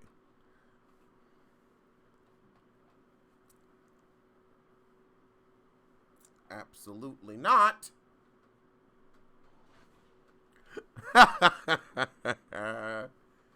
No, I could see more. No, not Arizona. Arizona too hot and racist. No, thank you. Seattle, I need sunshine. I need sunshine. No, I'll figure out somewhere to go in California. Miami's about to be underwater.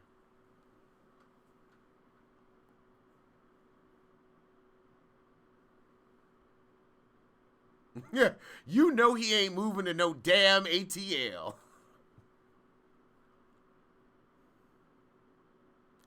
Move to Dallas. I don't know about Texas. I don't know about Texas. I don't know.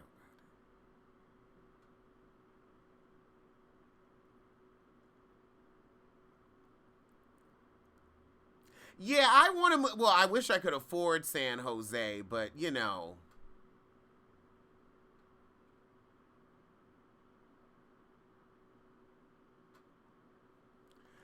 Vegas gets too cold too.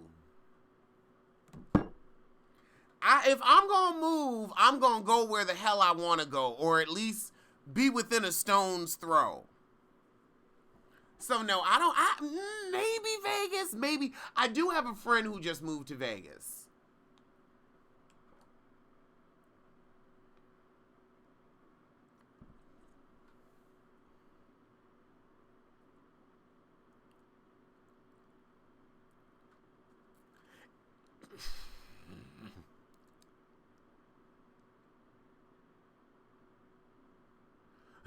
Who's wasting their breath trying to get you to Atlanta?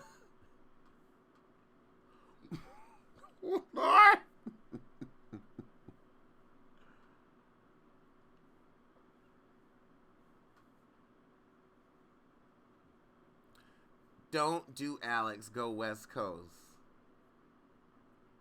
I am still live. Because the thing is, ain't shit on Tuesday night. Hell, y'all entertaining me at this point. Ain't shit on Tuesday night. I was like, you know what? Let's get on for a good old gum bump. A good old Tuesday night gum bump, honey. It's Trifiln Tuesdays, and we being Trifiln. Well, we ain't really being Trifiln, but let's get Trifiln. Who do you want me to shade that's not a YouTuber? Don't get in my comments with the bullshit. But what with any celebrities you want me to read, let's go on and read them since it's Trifiln Tuesday. I could probably stay in Sheree's house for real cheap. You see, I could stay in Sheree's house for real cheap, but then I'm going to end up with malignant mesothelioma from the black mold. And I'm going to have to call that number.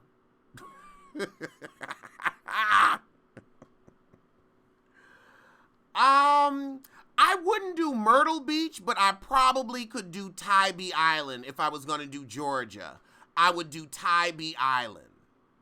I would consider that. I talked about Lonnie Love's joke. I almost want to do Florida, but I'm scared of Florida. Now, no YouTubers. Oh, you see, no YouTubers and no Republicans, because if I have to say something about a Republican, I really have to say something that I can't say on a paid platform. So I'm not going. So no Republicans. Portia, you are really trying to be the queen of Real Housewives, but you're a true peasant. I mean, you done found a man who's gonna deal with you begging you to love him or begging him to love you, but you love to have a sorry union in your life. You love to have a man where you know shit's gonna go left and you're gonna get to play the doe-eyed victim. And that's sad. That's really sad. Rockstar. Oh God, I know I can't say the F word, but Rockstar is an F word. He is an F word. A miserable F word, an undulating bottom, a sorry, soiled sissy. And I want nothing to do with him. Tybee Island, honey, Tybee all the way. Now, I could fuck with that. No, you see, I'm one of those rare people that will live in a resort town. I'm one of those. I'm one of those that stays on the island all year long. I realize that about myself.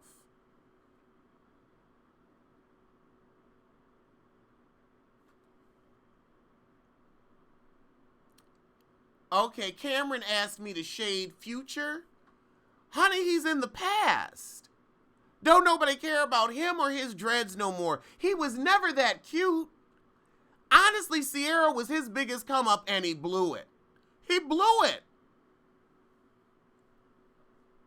Now she's with a winner and he's trying to tour with Nicki Minaj and she can't sell a ticket and neither can he.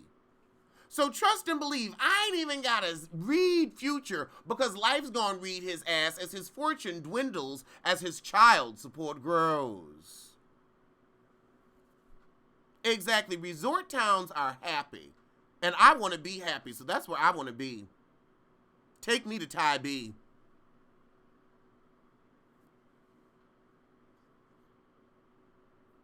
Would I get back into real estate again?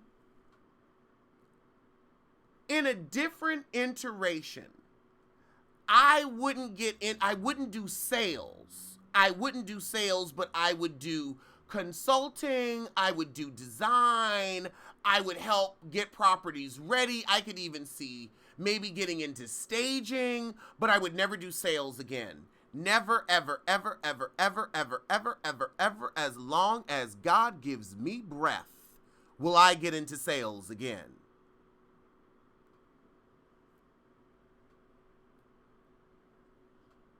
Him and Bow Wow are trading baby mamas, exactly. He knows he's at the bottom of the barrel. Ray J signed up for college in Little Rock because the student association paid his ass to do it.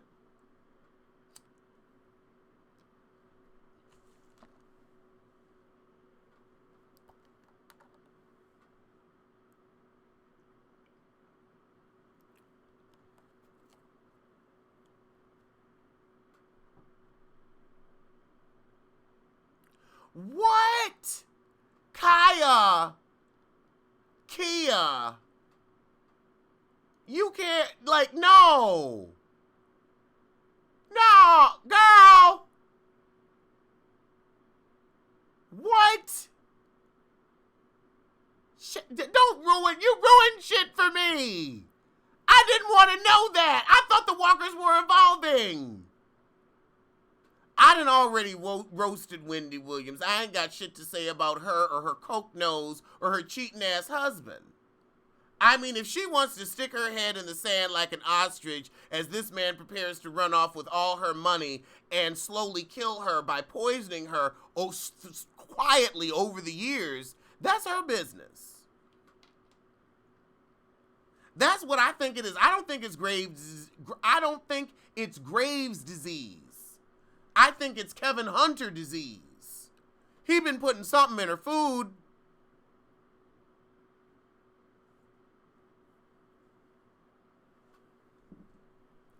Raven Simone, how can I read a has-been?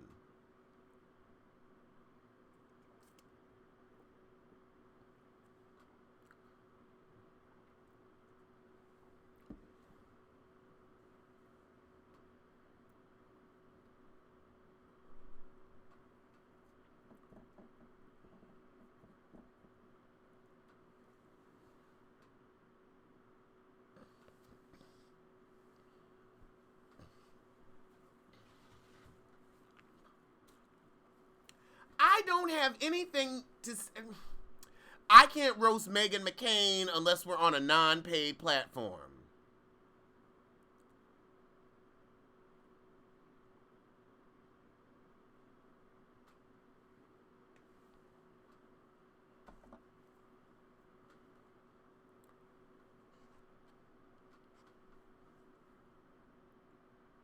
Maybe arsenic.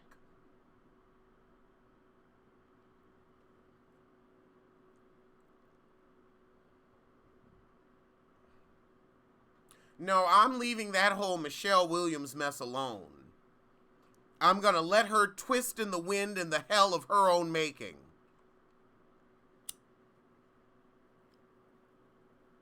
Raven is back on Nickelodeon because that's the only note she knows. Jill Scott gave head to a micro... Carry my bag to the Hilton? Who said I was staying at the Hilton? Oh, you said Carrie Hilson. What is that? Any plans for Thanksgiving? I'm going out to Thanksgiving dinner with my friends. We're still picking out the restaurant.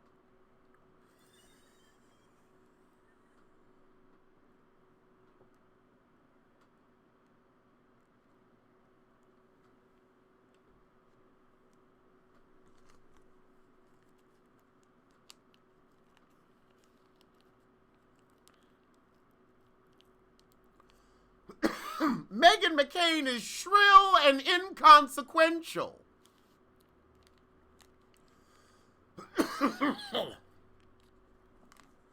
Lonely Love is a pushy, unfunny girl from the 90s who insists on taking space, valuable space on a stage that does not belong to her. I'm sorry, rarely will I say I don't think a comedian is funny, but to me, Lonely Love ain't funny. Now, Monique may be on some bullshit, but Monique can make a joke. But Lonely, there's just Lonnie, whatever. There's just something about her that's so ingenuine and off-putting.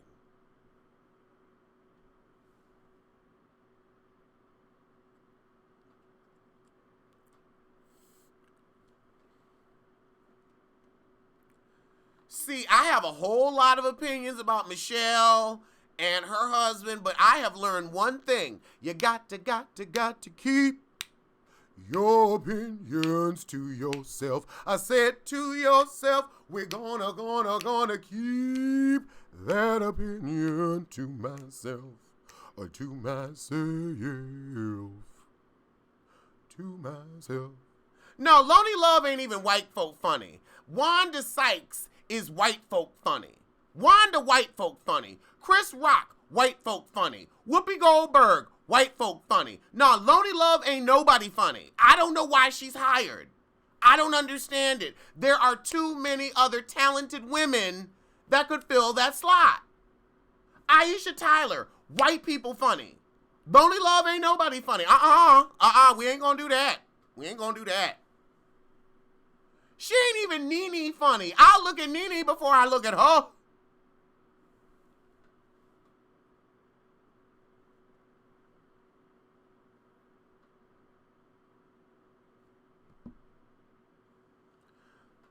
What happened to Deborah Cox's irrelevance? What do I think about Loney congratulating her co-worker's ex-husband on his baby? I think that was shady as shit. From the streets of New York all the way out to Vegas, it don't matter if you're rich or if you're famous, because you can't get someone pregnant in the anus. No, you can't get someone pregnant in the anus. Yeah. Singing from the diaphragm. From the diaphragm. A Star Jones lookalike. A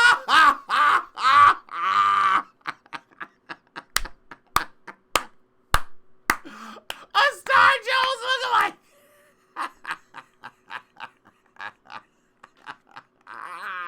A Star Jones lookalike. Honey, it's Trifiln Tuesdays, and I'm trying to be trifling as I can. Ooh. A Star Jones lookalike.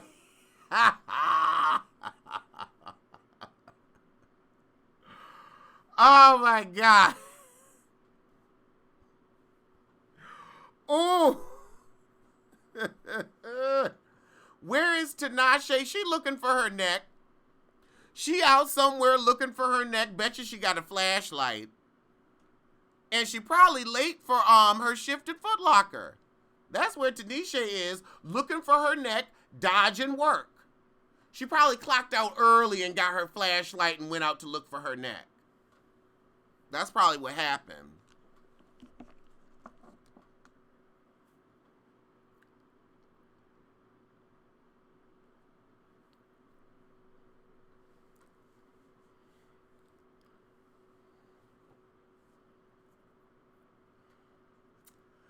I can't roast Mona Scott for this reunion because it wasn't terrible. I feel like this whole season has been pretty decent. No, it's not raining here. Yeah, she working at Foot Locker because Olivia is the manager and she got her a job. You know, has-been singers got to stick together.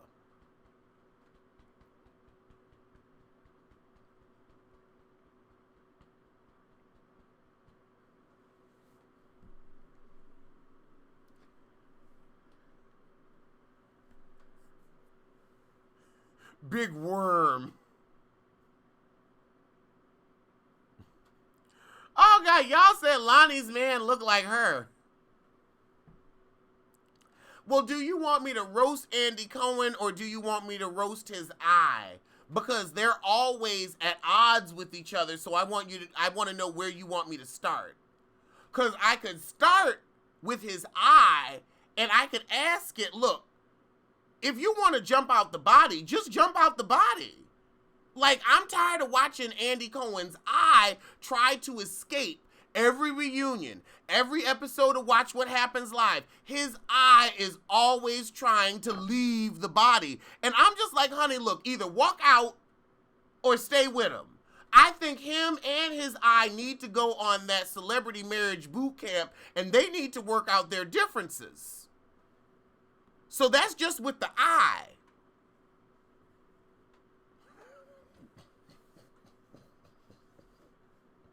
Maybe his eye don't like doing... Allegedly. Oh, this one might have to come down. This live might have to come down.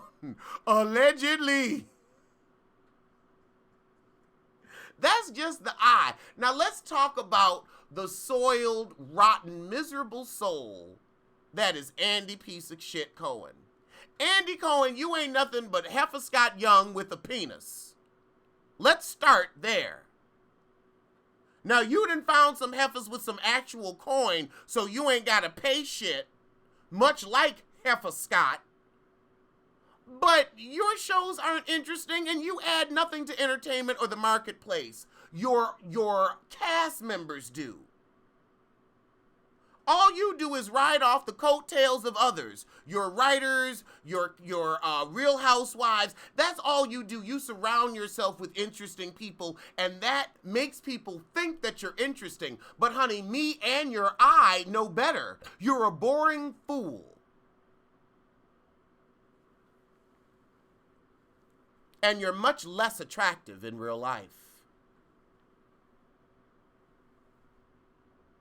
So yeah, that's what I think about Andy Cohen. I think that he is a parasite of talented and interesting people. He's able to find them. That's his one and only gift, but then he just tries to suck them dry and use them to elevate himself because he really has nothing to offer. Nothing whatsoever.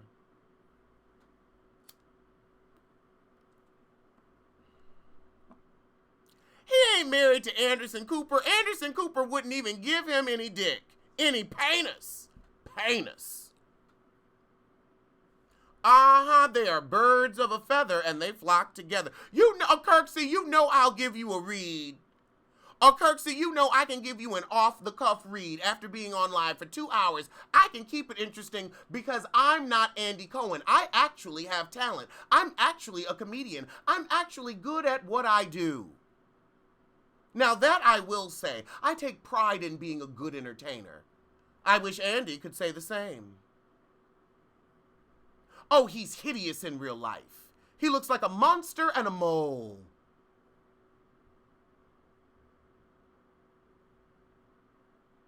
How can you out Don Juan? That's like trying to out me. That's like trying to out Queen Latifah. It's like, honey, it's already out. We just talking about what's in front of us.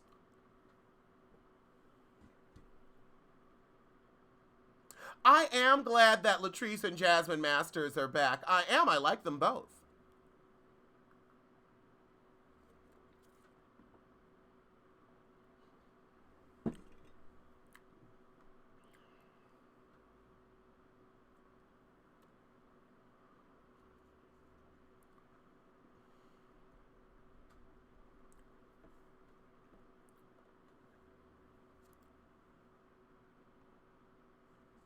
Hey, Mo.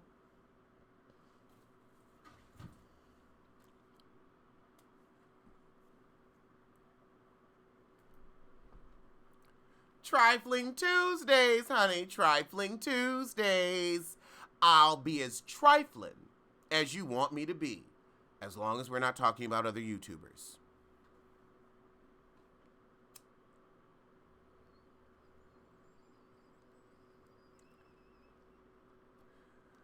Heifer gotta have disclaimers now. I don't know who's coming for Don Juan, because don't nobody want his ass.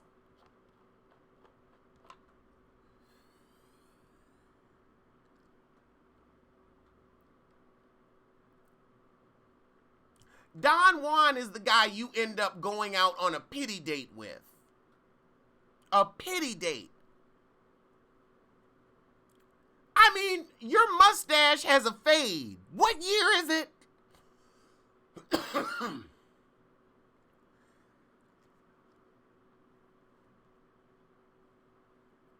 Nobody can stand Don Juan but Candy's sorry ass.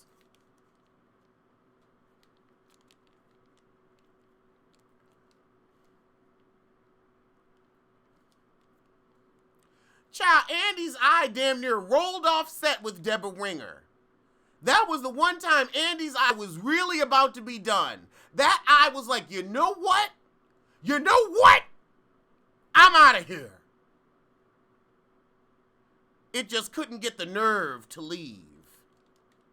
Get it? Optic nerve. It couldn't get the nerve to leave. I mean, whenever I think of Don Juan, I always think he can eat shit. Like, I just hate him.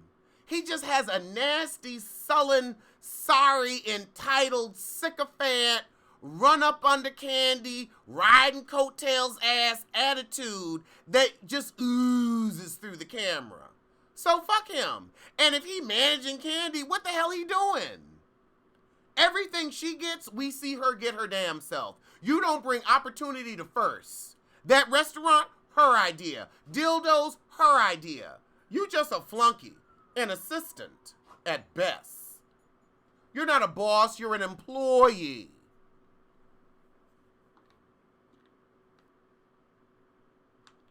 Well, I'm not surprised Andy refers to himself as daddy. He's old.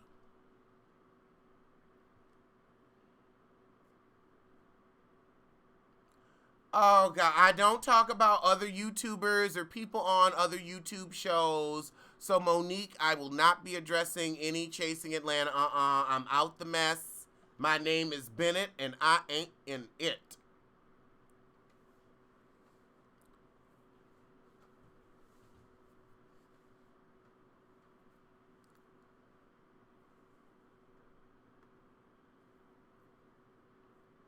Oh, don't nobody want him or his hairline, and that's why the football player he was messing with went back to his wife. Oh, God. See, that's the thing. That's why I don't mess with nobody's married man. If I'm not the most important person in your life, you ain't got no business fucking with me. I'm a number one ass bitch. I'll tell you that here. I'll tell you that now. That's why you can't have nobody's human baby. Maybe you can have a dog, but not nobody's human baby and not nobody's wife. I'm number one. The sun, if you don't treat me like the sun rises and sets on my ass, you can get all of the fucks on. I ain't got time for you. I have a show to do.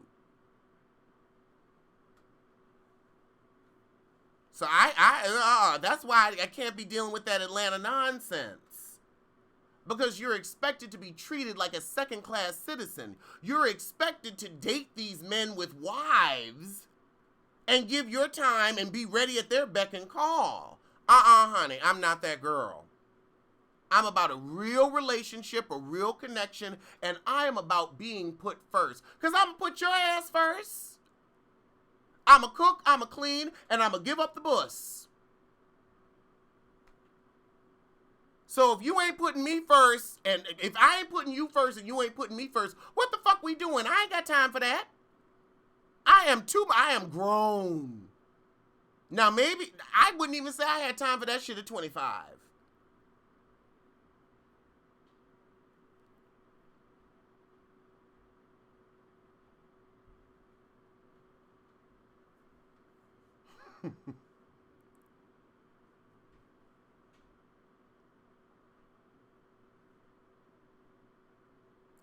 Roast Lisa Vanderpump. What am I going to say about that closet racist other than the fact that her face looks like an old shoe? I mean, you have money, but you're too decrepit to enjoy it.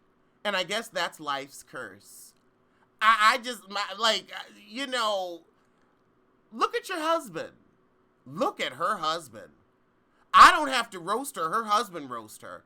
I would never want that thing climbing on top of me in any shape, form, or fashion. I don't care if he is worth $75 million. I'll go out and make my own damn money. Fuck that.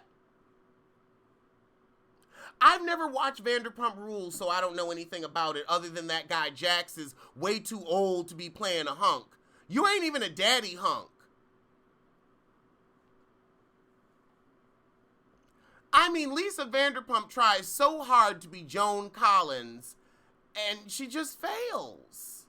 You're a white rose, Joan Collins. You're a budget biffa. You're not an American aristocrat. You're an American asshole who tries too hard to maintain her accent. They really do resemble the dogs. That's why they like dogs so much. Oh my God. Duck Slang said Lisa Vanderpump's titties look like aged scrotums. And they do. You don't even have a soft décolletage. You gotta cover yourself up from head to toe. Portia pushing 40 because black don't crack. I feel like black women that take care of themselves are at their physical peak at their 40s and their 50s. That's when it's like, oh my God, everything's come together in this magical confirmation.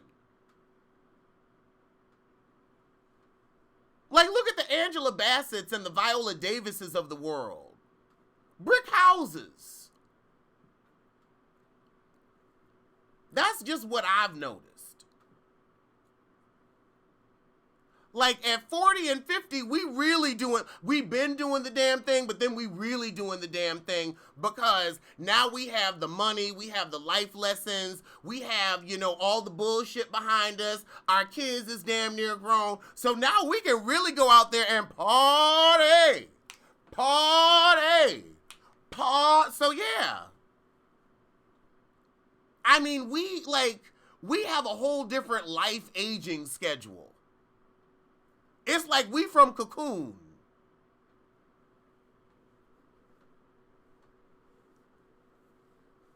You like Don Juan? Girl, you the only one, but I'm happy for you.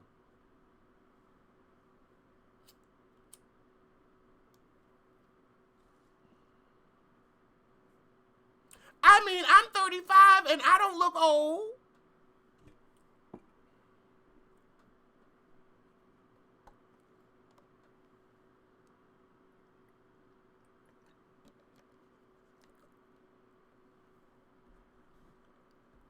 And not even just the skin, but the body.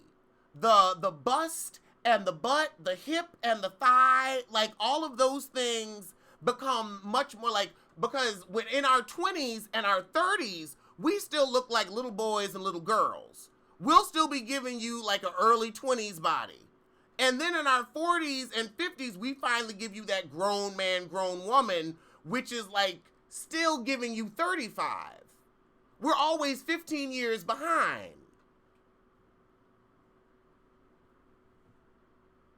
I still keep thinking I'm 20-something, and then I remember I'm not.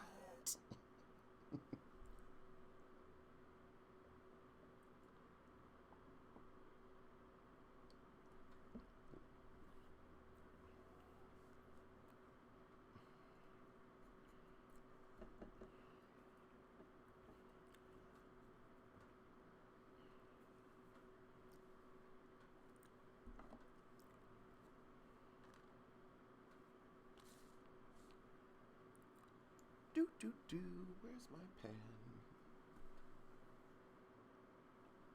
There it is.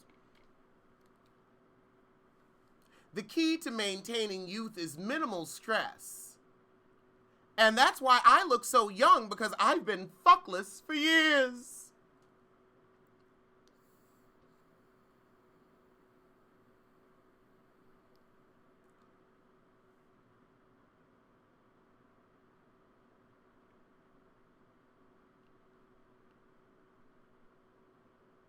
That knee cracks and you remember.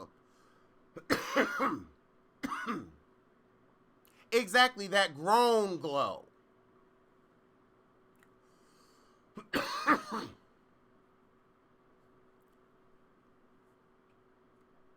But I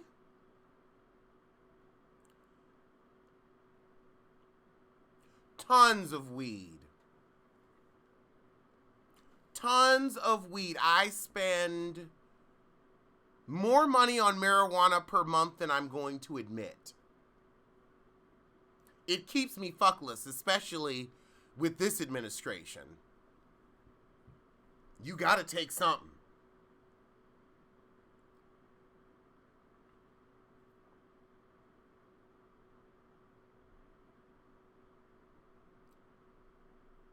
A hard life will show in your face, and I've had a very soft life.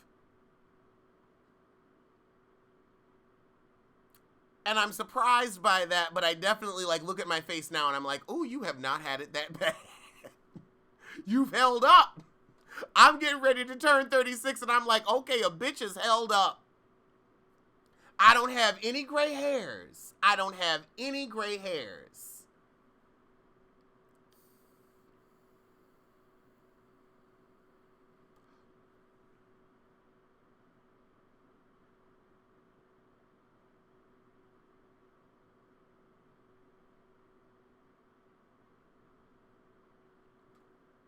That's why Nicole Kidman looks so young.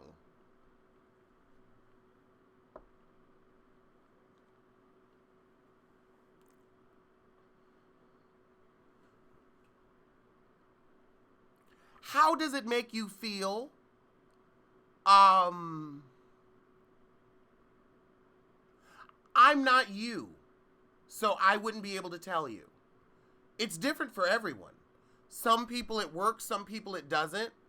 I would say take it in an environment where you're with people that you trust and you know will keep you safe the first time.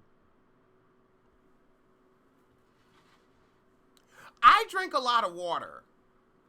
I would honestly say I feel like a lot of people would have better skin if they drank more water. I drink water all day and all night. I don't keep juice in my house. Unless I'm having a dinner, unless I'm having guests over, I don't have orange juice, I don't have apple juice, I don't have any of those Minute Maid sugar-filled juices. I don't keep that shit in my house. I don't have it in my house. If I drink anything, I'll have like an energy drink.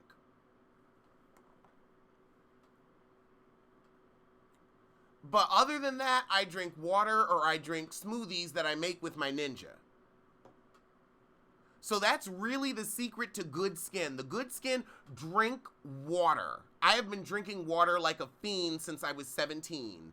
And that has been my saving grace because I smoke cigarettes, I smoke weed, I drink lots and lots and lots of alcohol. I go out all the time. I do get a lot of sleep. I would also say I get, whenever I'm tired, I go to bed.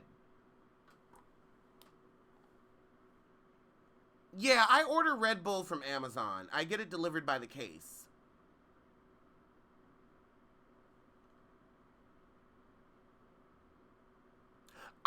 Juice is the low-key issue.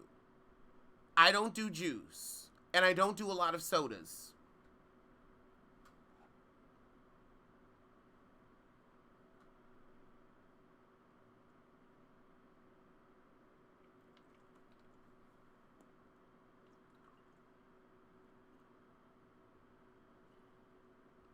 I've learned to keep my business out the street. Keanu Reeves and Sandra Bullock just drink water and mind their business.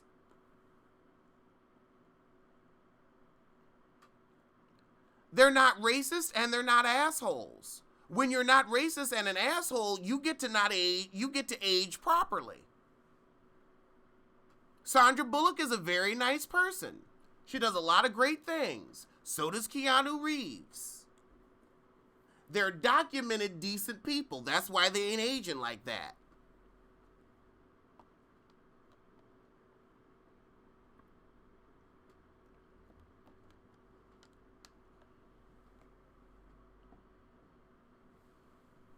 Pharrell has just been rich for a long time and he takes care of himself.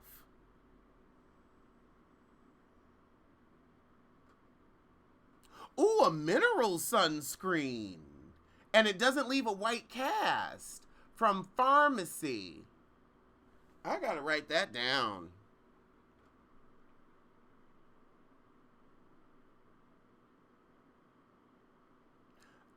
$800 to $1,000 a month, your dealer is running your pockets.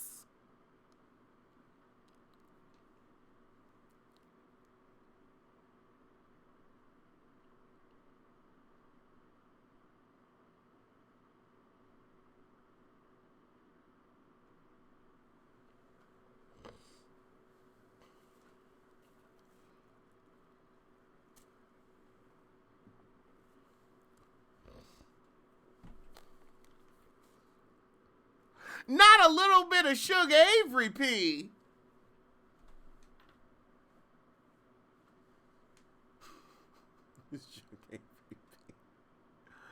Oh my God. We have been on here for 2.5 hours. I ain't getting off, not just yet, but damn, we done had a good time. We're gonna have to keep Trifiln Tuesdays up. Cause, oh Lord, ain't shit on TV. I mean, ain't shit. How is it that everything comes on Wednesday night? You got Star and Empire, you got American Horror, you got Housewives of New Jersey, Black Ink Crew. Can y'all put some shit on Tuesday? The fuck? Well, is Tuesday like family night and I don't know about it? Is that what's going on? Is there some type of national campaign to be like, okay, turn TV off on Tuesday?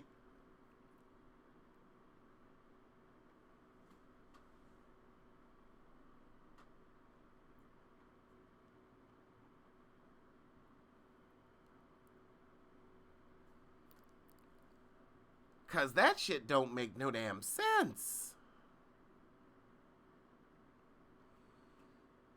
I'm like trying to already schedule what reviews I can do tomorrow night. I'm like, okay, y'all are probably gonna get Star and Empire first. You don't really give a fuck about it, but Empire starts at 8. And oh God. And everything else is on at 9.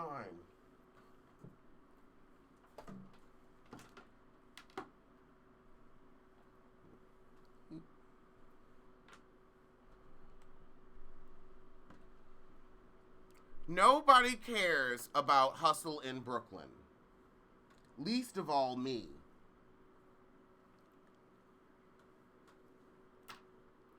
It's just the worst.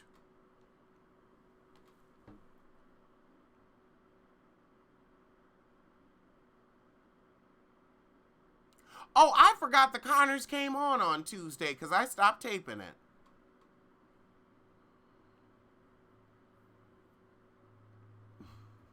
Tuesday ain't nothing but Taco Tuesday, and that's it.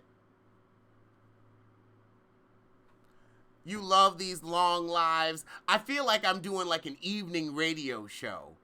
Welcome to the evening with Delilah. Or whatever her little motto is. I used to love Delilah, honey.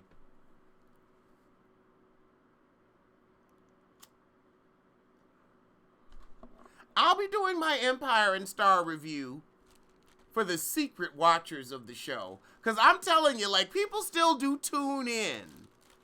And it's one of those shows that is like, it'll get 2,000 views the first day, and then people will slowly but surely sneak in, and it'll creep up to like 3,000, maybe 3,500.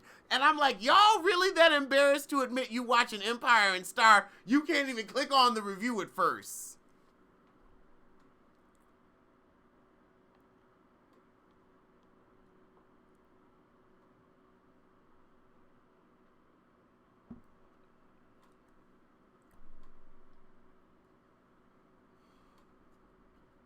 I see you. I watched House of Cards, the first 2 seasons, and I didn't like the 3rd season.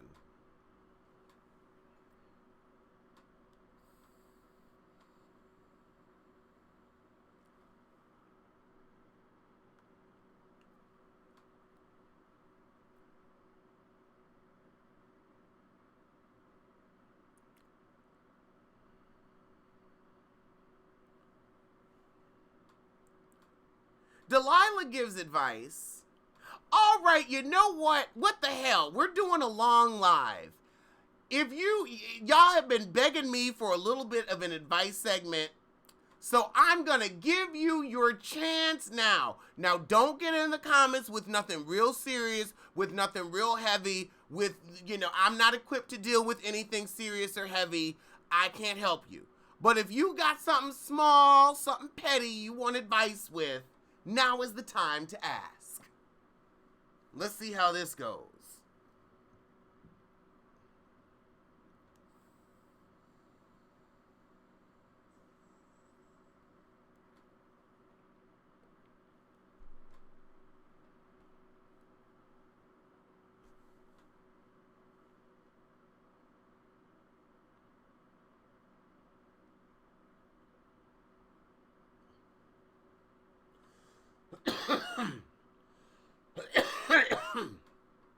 A narcissistic partner? Well, you gotta leave. Cover your grays or no, cover your grays.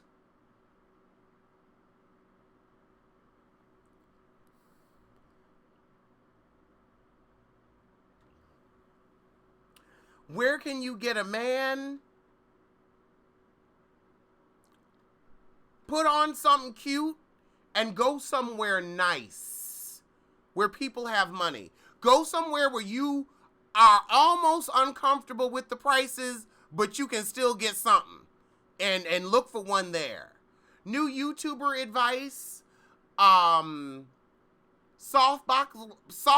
lighting is more important than your camera quality. Lighting is more important than your camera, and sound is more important than your camera. You call me a diva, does that bother me? No, I don't care. I have many names. Many people call me many different things. Should you have ice cream before bed? Only if you've been drinking. Your friend asked me to be a godmother.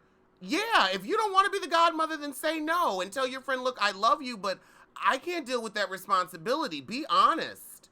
I would say be honest. Like, you would much rather have a good godmother than a shitty one. Your friend might be in a mood for a minute, but it's the right decision. And if your friend ain't your friend no more, then it's time to move on. No way. Should you move to Canada or stay in the U.S.? Honey, that's too big for me. Let's see.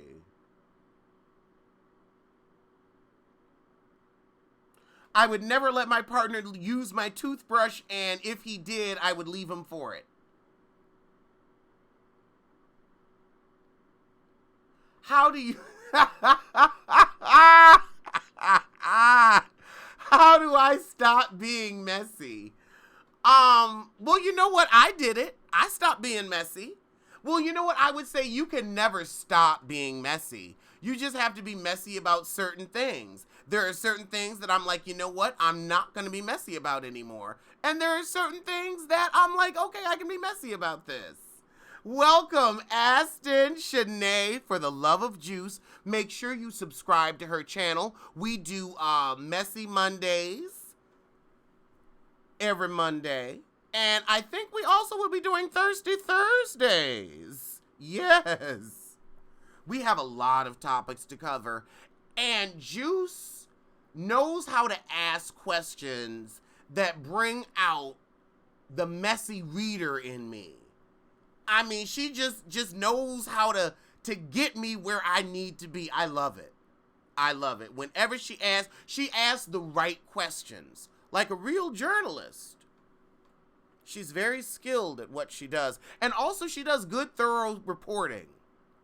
I go to her channel to get the juice to make jokes for y'all.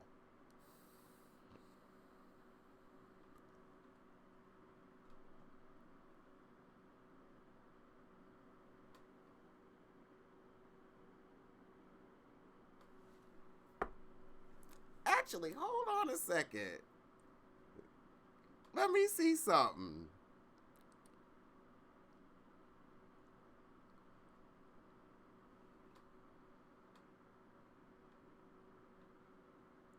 I know. No, I like a messy prompt. And she don't even be giving me messy prompts. I'm just naturally messy. Not a little shade, but a lot.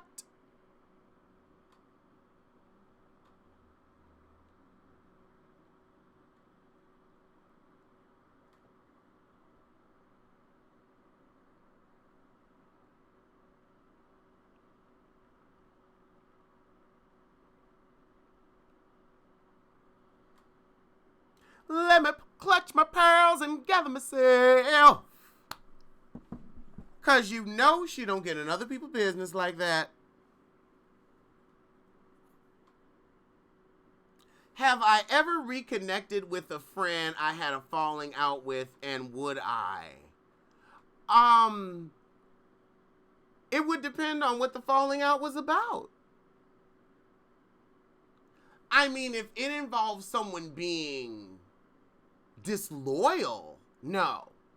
No, I can't deal with disloyalty. But other things, we might be able to figure something out.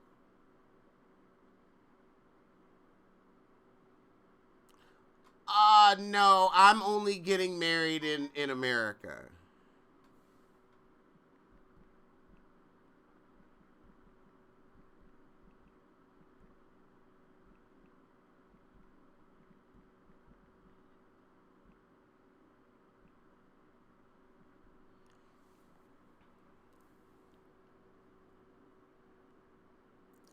Would I put hands on an ex-coworker if they've been talking shit but no longer work with me? No, because you can find other ways to get revenge.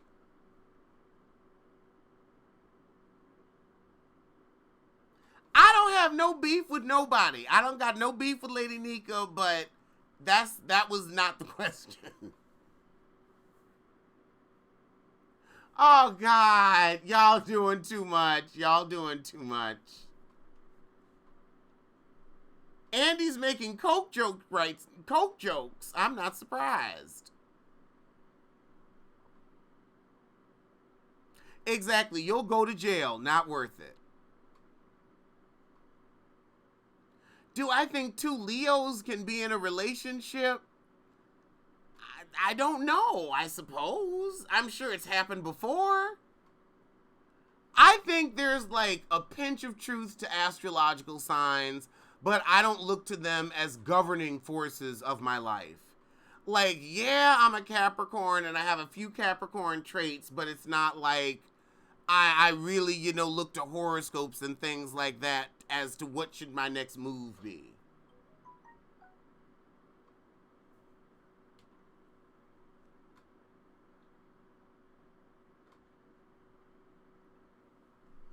I just posted Pete like 2 days ago. He's on the bed. He was in a video like today.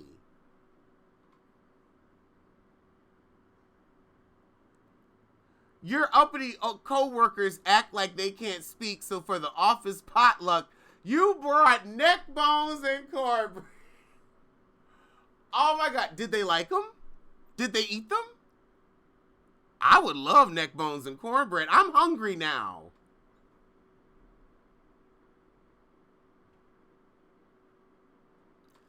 EP, honey, that's not my channel, honey. That's not my judge. What would I wear when hosting the Love and Hip Hop reunion? Full Kevlar. And I would have on full riot gear. Full riot gear with a microphone behind my mask.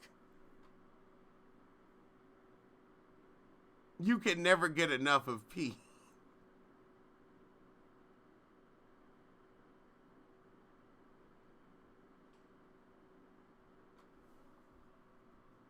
The black ones ate it.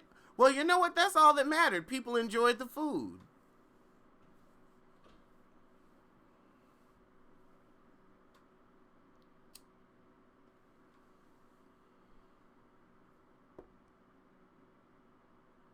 Would I sleep with my ex-friend's ex-boyfriend? It would depend on the situation. Like, if there was like bad blood or something, I probably wouldn't invite that kind of drama into my life unless I felt like it was real love. And then I would put the situations out on the table and, we would deal with it like adults. Like, I'm 35. Like, I don't have that kind of drama anymore. Like, that's like a 23-year-old question.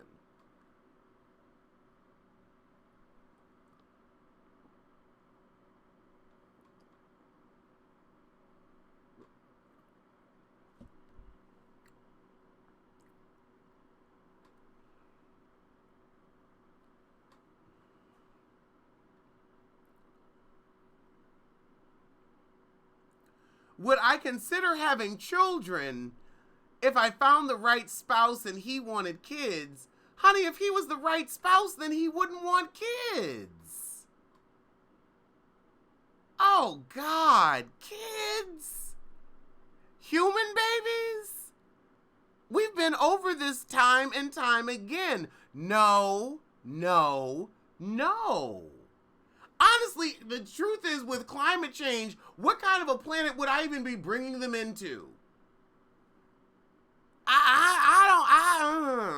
Children. Honey, I'm 35 and I'm barely getting my shit together. I think that ship has sailed. Let me work on me.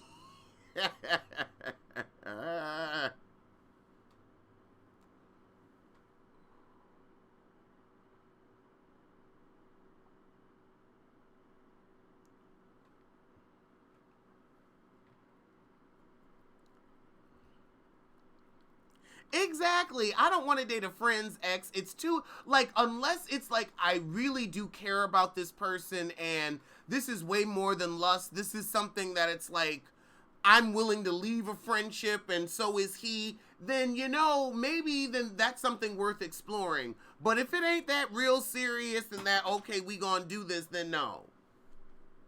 I'm not going, not have love because of somebody else, but I'm definitely not trying to be messy.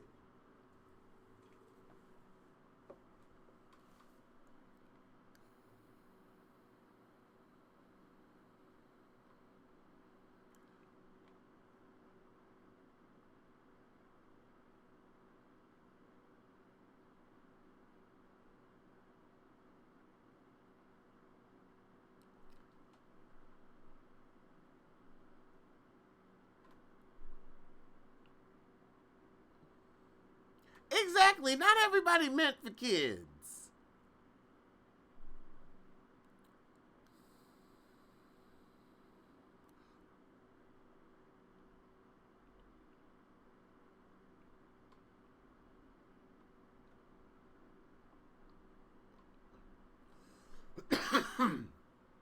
And it seems like the people that are done raising them are very happy they're done.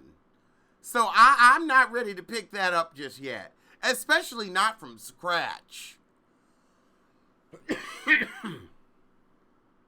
I want to go on vacations and have fun.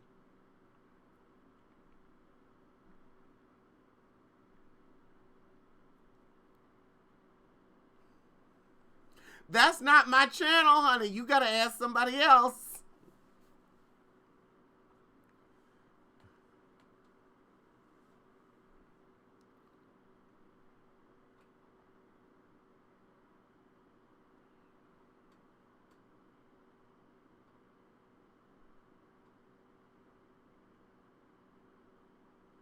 The white ones just snuck them neck bones and cornbread home. They sure did.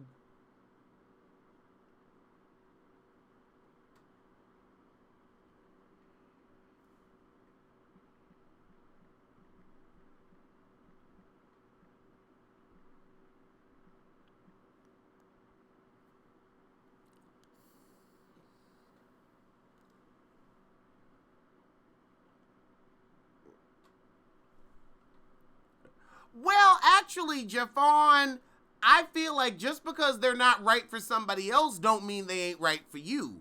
Everybody got exes.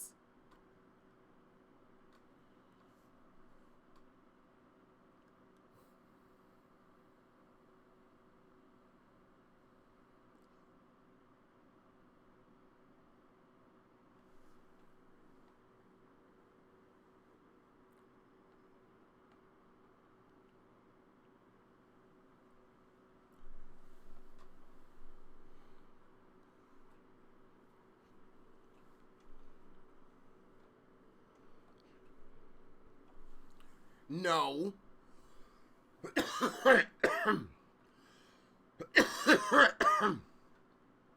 Singer with jazz soul, I'm leaving all of that alone. I'm leaving it alone. Actually, I'm going to go on and say I have heard the song and I like the song. So there, I gave you a little bit of an opinion. I like the song. Next case, next topic. Next topic.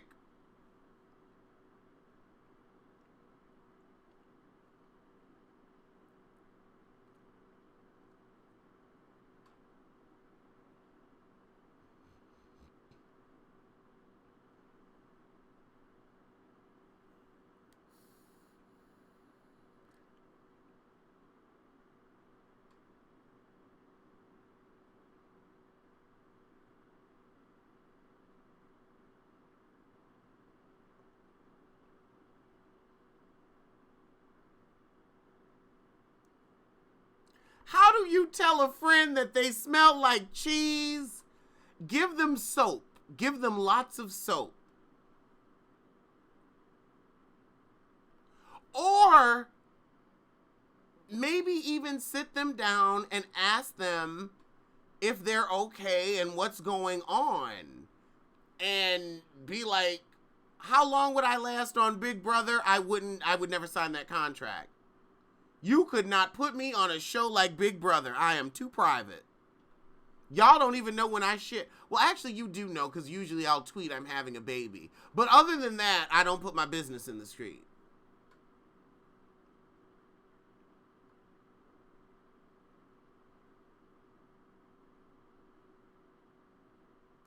Would I go if my ex invited me to their wedding? Depends on the ex. Probably not.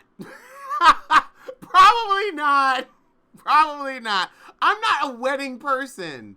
I don't want to go to my friends' weddings. I don't care. I want to have, like, honestly, a wedding of, like, 5 people at most. Like, I don't want the big pomp and circumstance. Like, I feel like all that shit is for my career. Like, if I want to have pomp and circumstance, let me do something worthy of it. Let me win an Emmy. Let me win a Golden Globe. Let me get a TV show. And then, yes, I'll have the party. And guess what? Somebody else is going to fucking pay for it. I'm not throwing my own I'm fabulous party. That's pathetic. It's low-key pathetic to spend $50,000 of your own money that you do not have to be like, ooh, look at me, I'm in love. Child, please, you don't know how long that marriage gonna last. Honey, no, again, I learned a long time ago, don't let people gas your head. Don't let motherfuckers gas your head. So no, I'm gonna have a cute little tiny 10-person wedding on a yacht. It's gonna have great food, great catering, great champagne. But other than that, no. If I want to have something big and lavish, I'm going to have my Emmy nomination party. And that's when I deserve it. And that's too when I done made the money. So no, I'm not into the big wedding bullshit.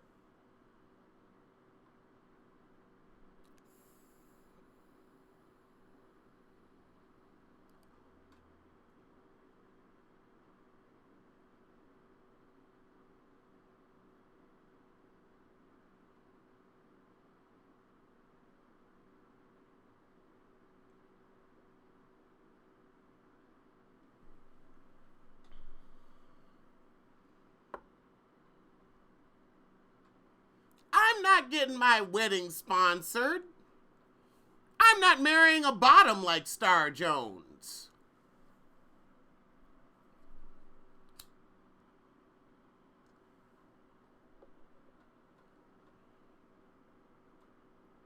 Exactly. It ain't. No, I feel like my food will be $100 a plate, but it's going to be $100 a plate for, me and 8 other people. And it's going to be like 8 other people that are really close to us. Like, I don't want to, like, we're the only ones that are going to be in the marriage, so why do a whole bunch of people need to be at the wedding? I don't need a big party saying, look at me, I'm in love and you're not. And that's really what a lot of these big weddings, in my mind, have become.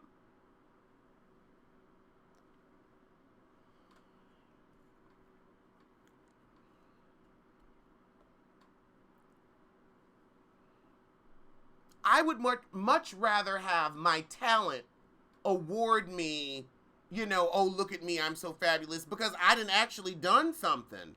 Everybody can fall in love. Anybody can fall in love. I want to do something other people can't, and then yes, let's celebrate. Yes, I am that fabulous. And then also, weddings are all about, usually the bride. And I don't want to be that bride at my wedding. I don't want to be crazy about the shit.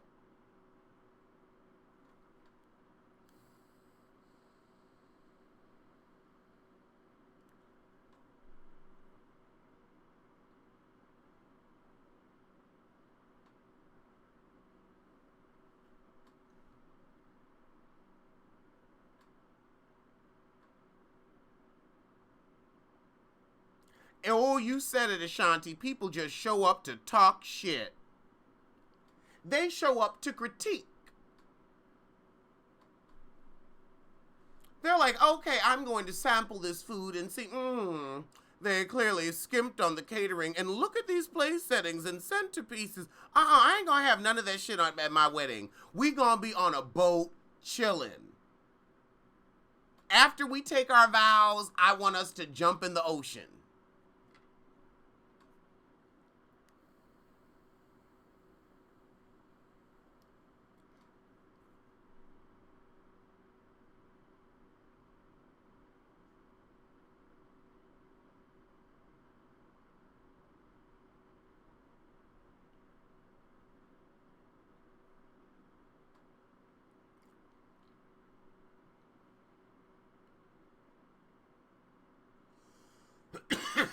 Eric, you got a point. The bigger the wedding, the uglier the divorce. And hell, these days, y'all fighting over the wedding debt.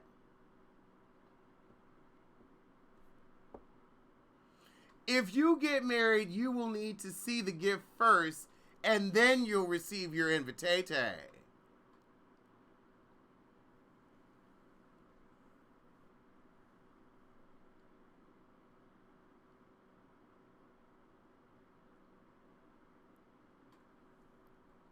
Yeah, I just want to be by the water chilling with real friends, real family, real people that wish us well, sincerely. I don't need pomp and You the only ones in the marriage. Why do you need a bunch of people at the wedding? I never got that.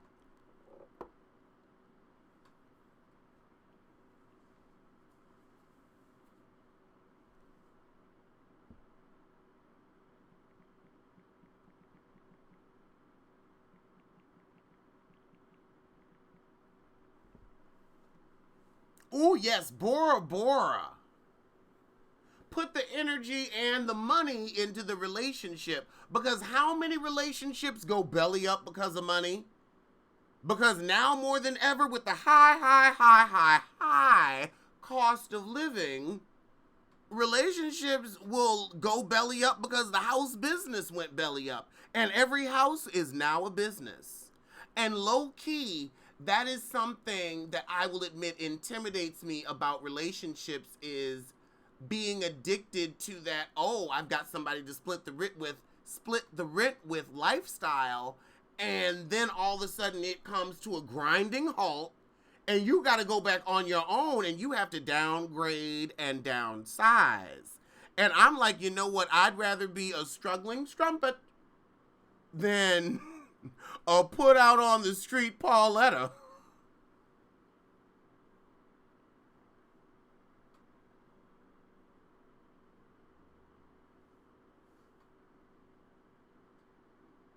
Pull a Goldie Hawn. Yeah, pull a Goldie Hawn.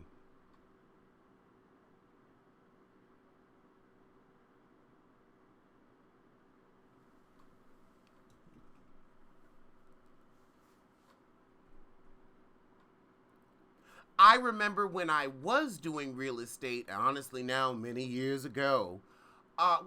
2 years ago, going on 3. Is it 3? It's damn near 3. I remember having clients that were downsizing, and a lot of them were priced out of the city.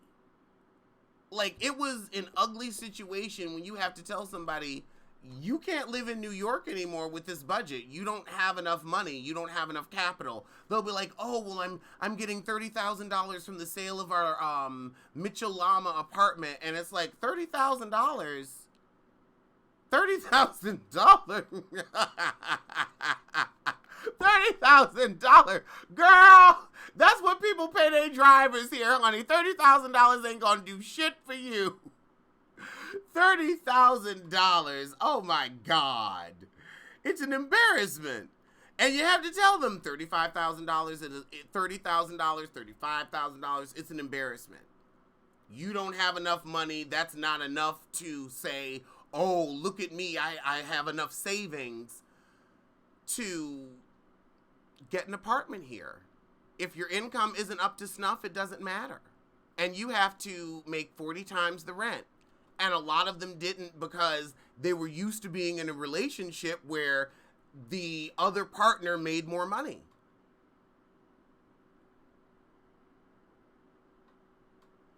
So yeah, in the city, it's definitely, you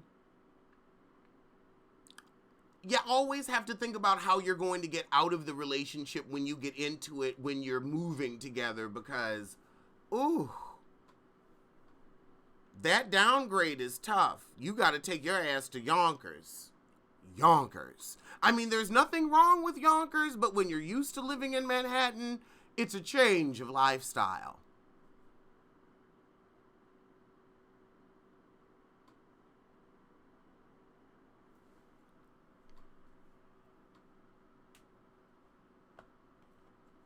All right, well, we have been on here for 3 hours, so let me get off. I will see you all soon for something, so you tell a kin, tell a friend, and tell that heifer you hate.